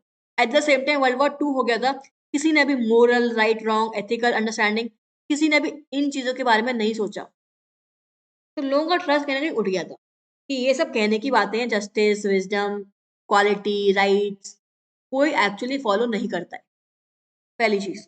ठीक है, तो people started losing their trust in political theory and the values, ठीक है, एंड द आइडियल्स। दूसरा, फिर आपका डेविड ईस्टन, जो बोलते हैं कि पॉलिटिकल थ्योरी बेकार की चीज है, बिकॉज हम वैल्यूज, आइडियल्स, थ्योरी पर इतना डिपेंड हो गए हैं कि फैक्चुअल डेटा, बिहेवियर, इन चीजों को पढ़ ही नहीं रहे हैं। ठीक है, पॉलिटिकल थ्योरी हम लोग खाली अपनी अंडरस्टैंडिंग को लिख रहे हैं वहां पे, हम ऑब्जर्व नहीं कर रहे हैं, एक्सप्लेन नहीं कर रहे हैं पॉलिटिकल रियलिटी को, एम्पिरिकल स्टडी है ही नहीं उस टाइम पे। इसलिए वो करते हैं आपका सिंपल क्रिटिसाइज, एंड आपको डेविड ईस्टन लेके आते हैं गाइस बिहेवियरलिज्म, जो बात करता है study of human behaviours eight the same time, observation हो गया आपका, फैक्ट्स हो गए, ठीक है, इन पे एट द सेम टाइम ये वैल्यूज को रिस्पेक्ट नहीं करता है, नो वैल्यूज। ठीक है, सिंपल। वो बोलते हैं अगर किसी सिस्टम को हमें समझना है तो फैक्ट्स, ऑब्जर्वेशन, डेटा, मेथड्स, उसका इस्तेमाल करके हम लोगों का बिहेवियर और उस कंट्री का पॉलिटिकल सिस्टम को समझ सकते हैं। हमें वैल्यूज को पढ़ने की जरूरत नहीं है, वैल्यूज की कोई वैल्यू नहीं है, simple, according to David Easton. Clear? समझ में आया? चलो, तो यहाँ तक क्लियर चीज है। ठीक है, व्हाट इज बिहेवियरलिज्म, एंड वहां पे हमने वैल्यूज को नहीं रखा है, it is value free. Okay, अब आते हैं डिक्लाइन रीजन की। पहला हिस्टोरिसिज्म, मतलब हमने हिस्ट्री में जो चीज हुए हैं वही हमने उसको यूज करके हम आज को डिफाइन कर रहे हैं एंड फ्यूचर को कर रहे हैं प्रिडिक्ट। बट ऐसा नहीं है, आज की सिचुएशन हिस्ट्री से काफी अलग है, आज का कल्चर, आज की थिंकिंग काफी अलग है। तो अब हिस्ट्री को बेसिस बना के आज के कल को डिफाइन नहीं कर सकते। पहली चीज, तो जो हिस्ट्री थी हमने उसका जो रिलेवेंस था कहने के कम कर दिया, पहला चीज। दूसरा, मोरल रिलेटिविज्म, कि हर किसी के लिए वैल्यूज अलग है, हर किसी के लिए अंडरस्टैंडिंग ऑफ जस्टिस अलग है। ठीक है, पहली चीज, तो कोई सेम वैल्यूज है ही नहीं, तो यूनिटी नहीं है। Third, confusion between science and theory. कुछ लोग बोल रहे हैं कि वैल्यूज थ्योरी काफी इंपॉर्टेंट है, कुछ लोग बोल रहे नहीं, साइंस इज इंपॉर्टेंट, कुछ लोग बोल रहे मेथड्स, एक्सपेरिमेंटेशन, डेटा वो इंपॉर्टेंट है, वैल्यूज इंपॉर्टेंट है ही नहीं। तो कहीं ना कहीं कंफ्यूजन था बिटवीन स्कॉलर्स, बिटवीन थ्योरिस्ट, कि क्या सही है क्या गलत है। ठीक है, फोर्थ, हाइपर फैक्चुअलिज्म। डेविड ईस्टन लेके आए अपना बेवलिज्म, जहां वो बात करते थे कि फैक्ट्स, एक्सपेरिमेंट्स, ऑब्जर्वेशन, डेटा वो इंपॉर्टेंट है, उसके थ्रू हम किसी चीज को भी एक्सप्लेन कर सकते हैं। ठीक है, हमें वैल्यूज की जरूरत नहीं है, तो हमने फैक्ट्स पे ध्यान ज्यादा दिया एंड वैल्यूज को, थ्योरी को बहुत ही कम वैल्यू दी वहां पे, इसीलिए थ्योरी की कहीं ना कहीं हुई डिक्लाइन। ठीक है, नोट इट डाउन। पहला, कि आज की सिचुएशन अच्छी है, अलग है इनफैक्ट, ठीक है, हिस्ट्री से, तो हम हिस्ट्री को बेसिस नहीं बना सकते टू डिफाइन टुडे और tomorrow. Okay, second, for everyone morals values are different, there is no unity. Third, there was confusion between science and theory, scholars were confused कि what is better, science or theory. ठीक है, fourth, people were prioritizing facts over values. Okay, so these were four reasons for the decline of political theory. Please note it down. Okay, चलिए, which one of the following factors is not responsible for the decline of political theory? Positivism, मतलब simple, use of facts, data, ये तो है, right, it is right. Historicism, yes. Moral relativism, yes. Ideological pluralism, नहीं।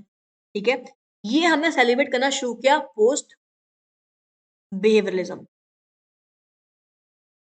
जहां हमने बोला कि हमें लड़ाई करने की जरूरत नहीं है, कंफ्यूजन की जरूरत नहीं है, अलग अलग वैल्यूज, अलग अलग आइडियोलॉजी हो सकती है and they can exist. And अगर हमें स्टडी करना है किसी भी पॉलिटिकल फिनोमिना को, तो हमें अलग अलग अंडरस्टैंडिंग को समझना पड़ेगा। ठीक है, तो ये सेलिब्रेट करता है। ठीक है, तो ये रिस्पॉन्सिबल नहीं है डिक्लाइन के लिए। ओके, तो आपका डी आंसर आएगा, but asking not a responsible factor. Clear? चलिए, अब आते हैं आपके अल्टरनेटिव एक्सप्लेनेशन। एक आते हैं आपके दांते जर्मेनो।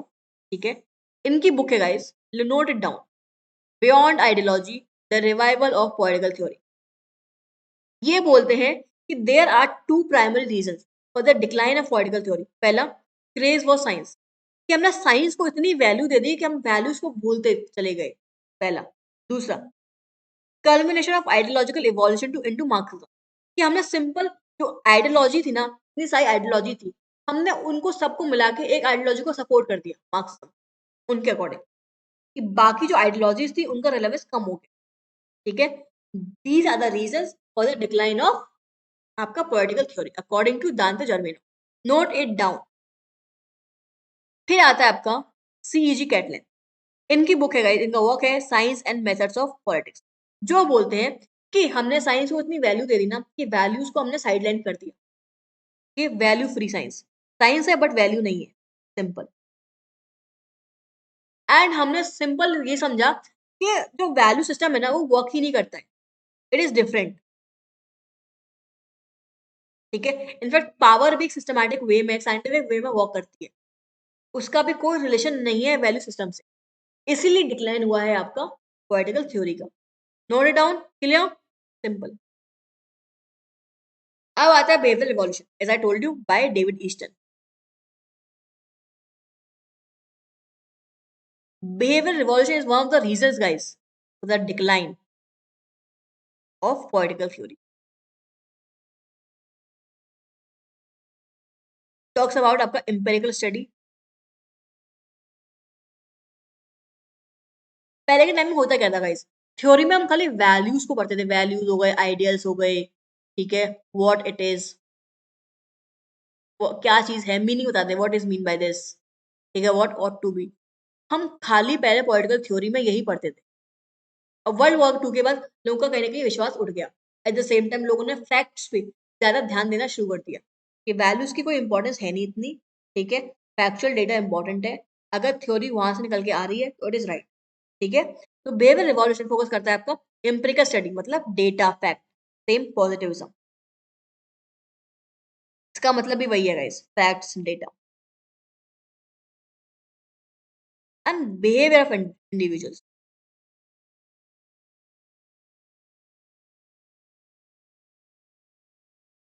Clear? So behavior revolution studies empirical study, facts, data, behavior of individuals and no values. Clear? ये फाउंडर थे इसके चार्ल्स मेरियम, बट इसको जो लेके आए थे एक्चुअली वो आए थे डेविड ईस्टन। इनका बहुत ज्यादा कंट्रीब्यूशन है इसमें। क्लियर? चलिए अब आते हैं ओरिजिन। तो काफी थिंकर्स थे लाइक ग्राहम वलास, आर्थर बेंटले और चार्ल्स मेरियम। इनकी बुक्स है इंपॉर्टेंट है, नोटेड डाउन।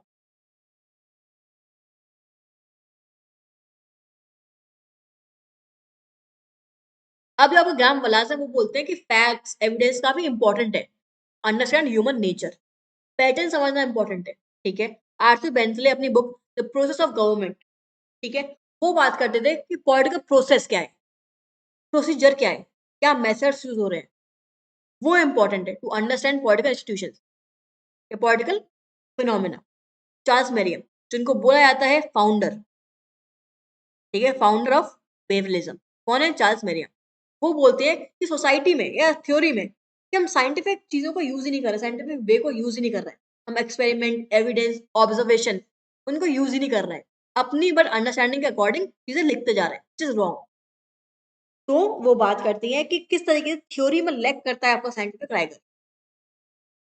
Okay, simple. अब बिहेवियर ओवर स्पेकुलेशन, सिंपल। हम यहाँ पे स्पेकुलेट नहीं कर रहे हैं, हम खुद से सोच नहीं रहे हैं, हम पैटर्न्स को फॉलो कर रहे हैं, हम फैक्ट्स को देख रहे हैं, एविडेंस को देख रहे हैं, उसके बेसिस पे हम बिहेवियर को, लोगों को स्टडी कर रहे हैं एंड एक पॉलिटिकल थ्योरी निकाल के लेके आ रहे हैं। Clear?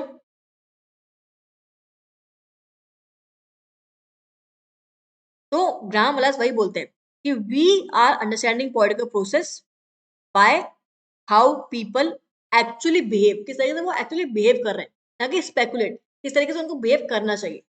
Theory always talks about how society should be behave, should behave, ठीक है, हाउ सोसाइटी शुड बिहेव और how society can be ideal.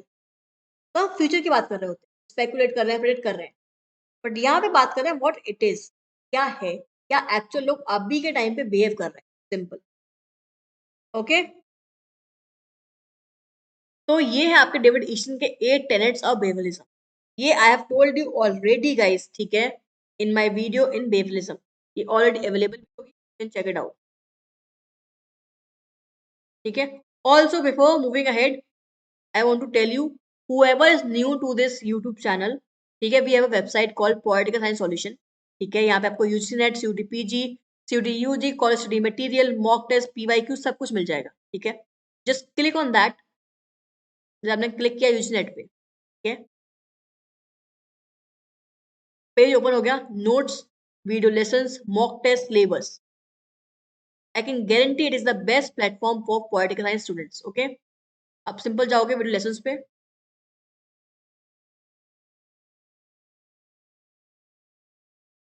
the net is slow, otherwise it is fine. ठीक है, this is the course, these are the free lectures, you can watch these lectures and understand the quality. बाकी these are the video lectures. ठीक है, the whole course is almost completed. You can check it out, you can simply watch.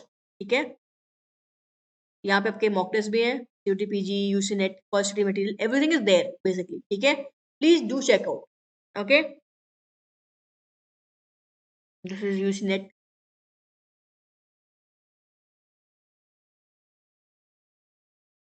दिया section test. ठीक है, ये practice set है आपके, ये फुल मॉक्स हैं आपके, everything is there, just check it out. चलो बढ़ते हैं अपने टॉपिक की तरफ. ठीक है, इनफैक्ट बेवलिज्म भी मैंने कंप्लीट कर दिया है, तो आई am not explaining it again. Okay, आपको डिस्क्रिप्शन में इसकी लिंक मिल जाएगी. ठीक है, you can go through it and watch the lecture properly. Okay,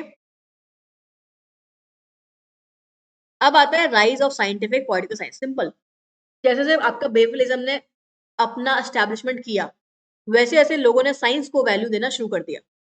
and finally political science को अपनी एक वैल्यू मिली, अपना एक अंडरस्टैंडिंग मिला.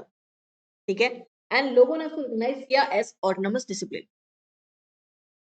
ठीक है, सिंपल, कि political science is an discipline in itself, उसको अलग से पढ़ने की जरूरत है.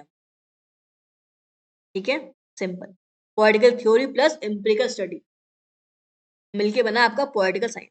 कौन लेके आया? American political science association. Okay, चलिए अब आया शिफ्ट. अब हुआ क्या, लोगों ने बोला ये तो गलत बात है यार. बिहेवियरिज्म ने फोकस इतना कर लिया ना फैक्ट्स पे, एंड वैल्यूज को इतना इग्नोर कर दिया कि हुआ उसका डिक्लाइन. बिकॉज लोगों को समझ में आने लग गया, इनफैक्ट डेविड ईस्टन को, जिन्होंने बिहेवियरिज्म थ्योरी दी थी, जिन्होंने प्रिंसिपल्स दिए थे, उनको समझ आने लग गया कि हम इंसान से वैल्यूज अलग नहीं कर सकते, एंड फैक्ट्स की भी कोई वैल्यू नहीं है जब तक वो एक्चुअली सोसाइटी में कोई अच्छा चेंज नहीं लेके आ रहे. तो वहां से निकल के आती है आपकी थ्योरी पोस्ट बिहेवियरिज्म,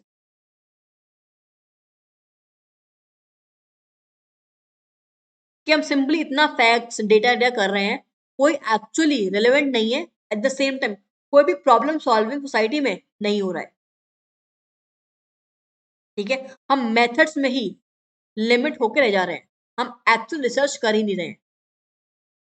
ठीक है, तो वहां से आए डेविड ईस्टन, जिन्होंने बोला आइवरी टावर प्रॉब्लम, कि political scholars were sitting in Ivory towers.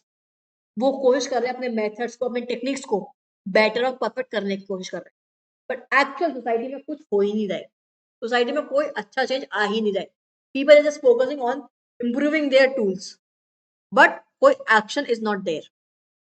ठीक है, वो भूल चुके हैं कि जो मेथड्स एंड टेक्निक्स है इनको यूज भी करना है, इनसे सोसाइटी में कोई वेलफेयर भी करना है. ठीक है, नोट इट डाउन, पेपर में पूछ लेगा ये आपसे. वो बोलते हैं, इसलिए वो बोलते हैं क्रिएटिव थ्योरी होनी चाहिए which is based on action and relevance, कि जो भी रिसर्च कर रहे हैं, जो भी थ्योरी हम लिख रहे हैं, वो होनी चाहिए रिलेवेंट, जरूरी आज के टाइम के लिए. एट द सेम टाइम उस थ्योरी से सोसाइटी को होना चाहिए बेनिफिट, होना चाहिए कोई ना कोई एक्शन, तभी वो थ्योरी, तभी वो रिसर्च एक्चुअली काम आएगी. At the same time values are also important. Values को हम ह्यूमन से अलग नहीं कर सकते.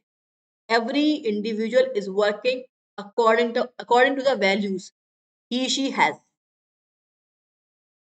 ठीक है, सिंपल.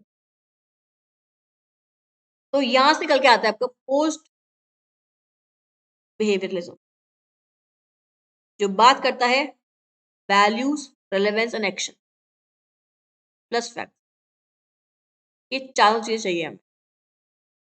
ठीक है, we can not only focus on facts और methods, we also need action and relevance, we also need values.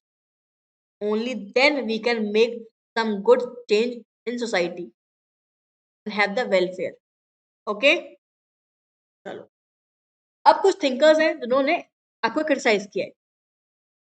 ठीक है, आपके जॉन आ गए पहले तो. Political theory is not an escape mechanism but ideals calling. Simple, कि पॉलिटिकल थ्योरी हमें सब इंपॉर्टेंट है यार. ठीक है, ये खाली एस्केप मैकेनिज्म नहीं है कि हम वैल्यू फोकस कर रहे हैं खाली, उनको इम्प्लीमेंट भी करते हैं। It is more deep, it is not just about the meaning. हम खाली उसका मीनिंग नहीं समझा रहे हैं और चीजों को इवेल्युएट कर रहे हैं। पॉलिटिकल थ्योरी इज इंपॉर्टेंट, ठीक है। अब दांत जर्मिनो क्रिटिसाइज करते हैं बिहेवियरिज्म को कि ओवर क्वांटिफिकेशन, कि फैक्ट्स पे डेटा पे इतना फोकस कर लिया है हम लोगों ने कि हम वैल्यूज को भूल गए, विच इज रॉन्ग। फिर आता है आपके लियोस ठीक है, जो बोलते हैं कि rise of behaviourism was symptomatic of a crisis because of its inability to deal with normative issues. Behaviorism इसलिए इशू इसलिए राइज हुआ, इसलिए वो एक्सपेंड हुआ या स्प्रेड हुआ बिकॉज वैल्यूज को समझ नहीं पा रहा था वो, उसको हैंडल नहीं कर पा रहा था वो, इसीलिए। ठीक है, एक आता है आपके शेल्डन वोलेन, जो अक्यूज करते हैं अगेन बिहेवियरलिस्ट को कि उन्होंने जो ट्रू वोकेशन है पॉलिटिकल थ्योरीज का वही छीन लिया। अगर आप वैल्यूज को, आइडियल्स को, जस्टिस को, टॉपिक्स को नहीं पढ़ोगे इनको, तो कोई फायदा नहीं है थ्योरी का, ये पॉलिटिक्स का। You need to study normative judgements, you need to study moral understanding, you need to study value. Only then you can understand a political phenomena better, politics better. Okay, can not be just based on facts. तो इन सभी ने behaviourism को किया है criticise, ठीक है, including David Easton. Post behaviouralism again as I told you, simple बात करता है, डेविड ईस्टन ने 1969 में खुद ही रिकग्नाइज किया था उस चीज को कि हाँ मुझसे हुई है गलतियां, मैंने वैल्यूज को कर दिया ignore, which was wrong. Eight the same time मैंने फैक्ट्स पे, मेथड्स पे इतना फोकस कर दिया कि हम लोग रिलेवेंस, एक्शन, उन पे फोकस कर ही नहीं पाए। इनफैक्ट जो थिंकर्स हैं, जो आपके स्कॉलर्स हैं, वो मेथड्स पे इतना फोकस कर रहे हैं कि वो एक्चुअली इम्प्लीमेंट होने हैं वही सोच ही नहीं रहे। सोसाइटी में कोई चेंज आ ही नहीं रहा है।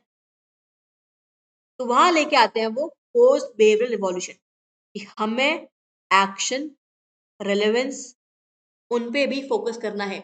हमें खाली रिलेवेंट इश्यूज पे फोकस करना है। हमें सोसाइटी में जो रिसर्च हो रही है, जो थ्योरी बिल्डअप हो रही है, हमें उससे सोसाइटी में कोई इश्यूज जो हैं उनको सॉल्व करना है। एट द सेम टाइम हमें वैल्यूज को भी ध्यान में रखना है। क्लियर? तो post behaviouralism is all about आपका relevance and action and values plus facts. Okay, चलो, तो ये 7 फीचर्स है आपके पोस्ट बिहेवियरिज्म के, गिवन बाय डेविड ईस्टन। ठीक है, वेयर एज खाली बिहेवियरिज्म के जो फीचर्स हैं वो है 8।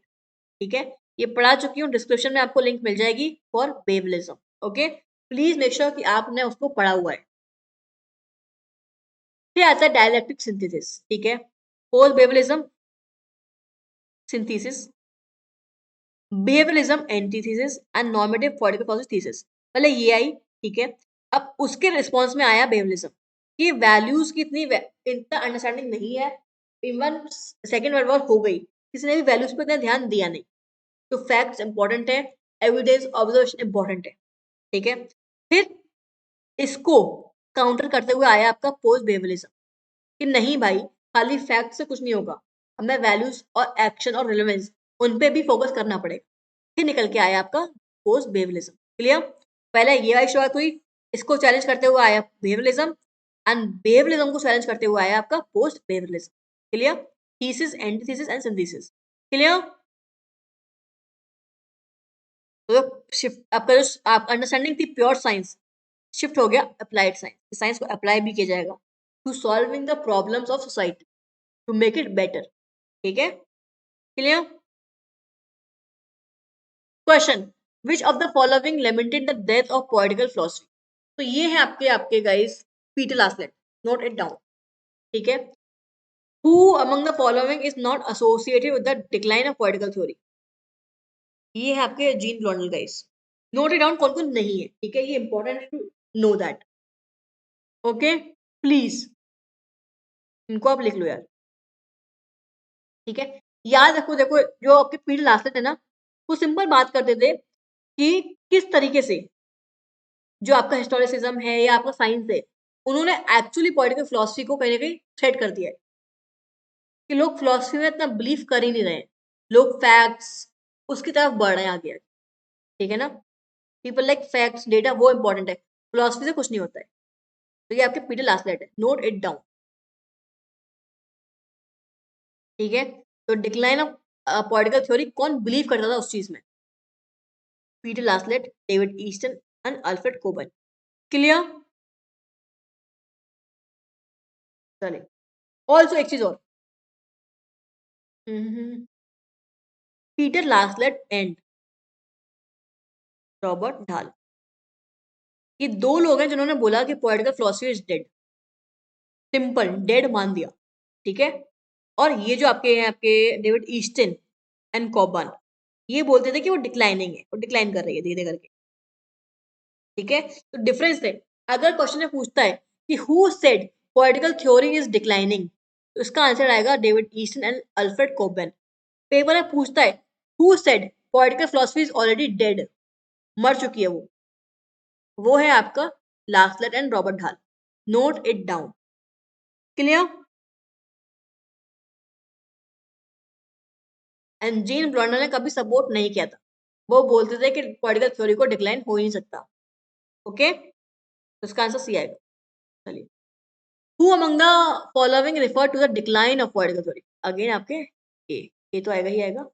एट द सेम टाइम इन्होंने भी डेथ कंसीडर कर दी, तो ए भी आएगा इसका आंसर। क्लियर? चलिए, who among the following said political theory is in the dog house in the 1950s? ये है आपके रीमर गाइस, जो वही चीज बोलते थे अगेन कि किस तरीके से जो पॉलिटिकल थ्योरी है कहीं ना कहीं, ठीक है, उसकी डेथ हो चुकी है एंड वो ढंग से वर्क नहीं कर पा रही है एंड उसका डिक्लाइन हो रहा है। तो ये भी आपके रीमर थे। ठीक है, नोट इट डाउन। ठीक है, तो वर्ड डॉग हाउस उन्होंने यूज किया था। ठीक है, सिंपल।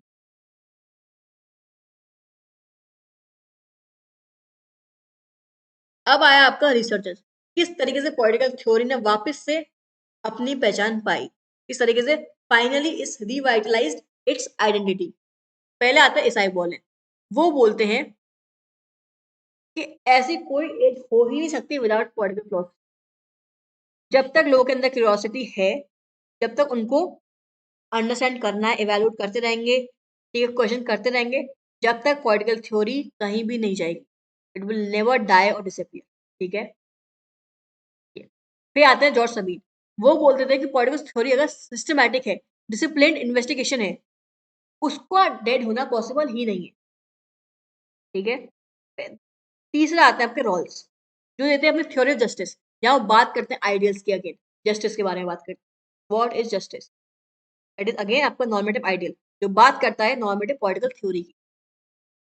क्लियर?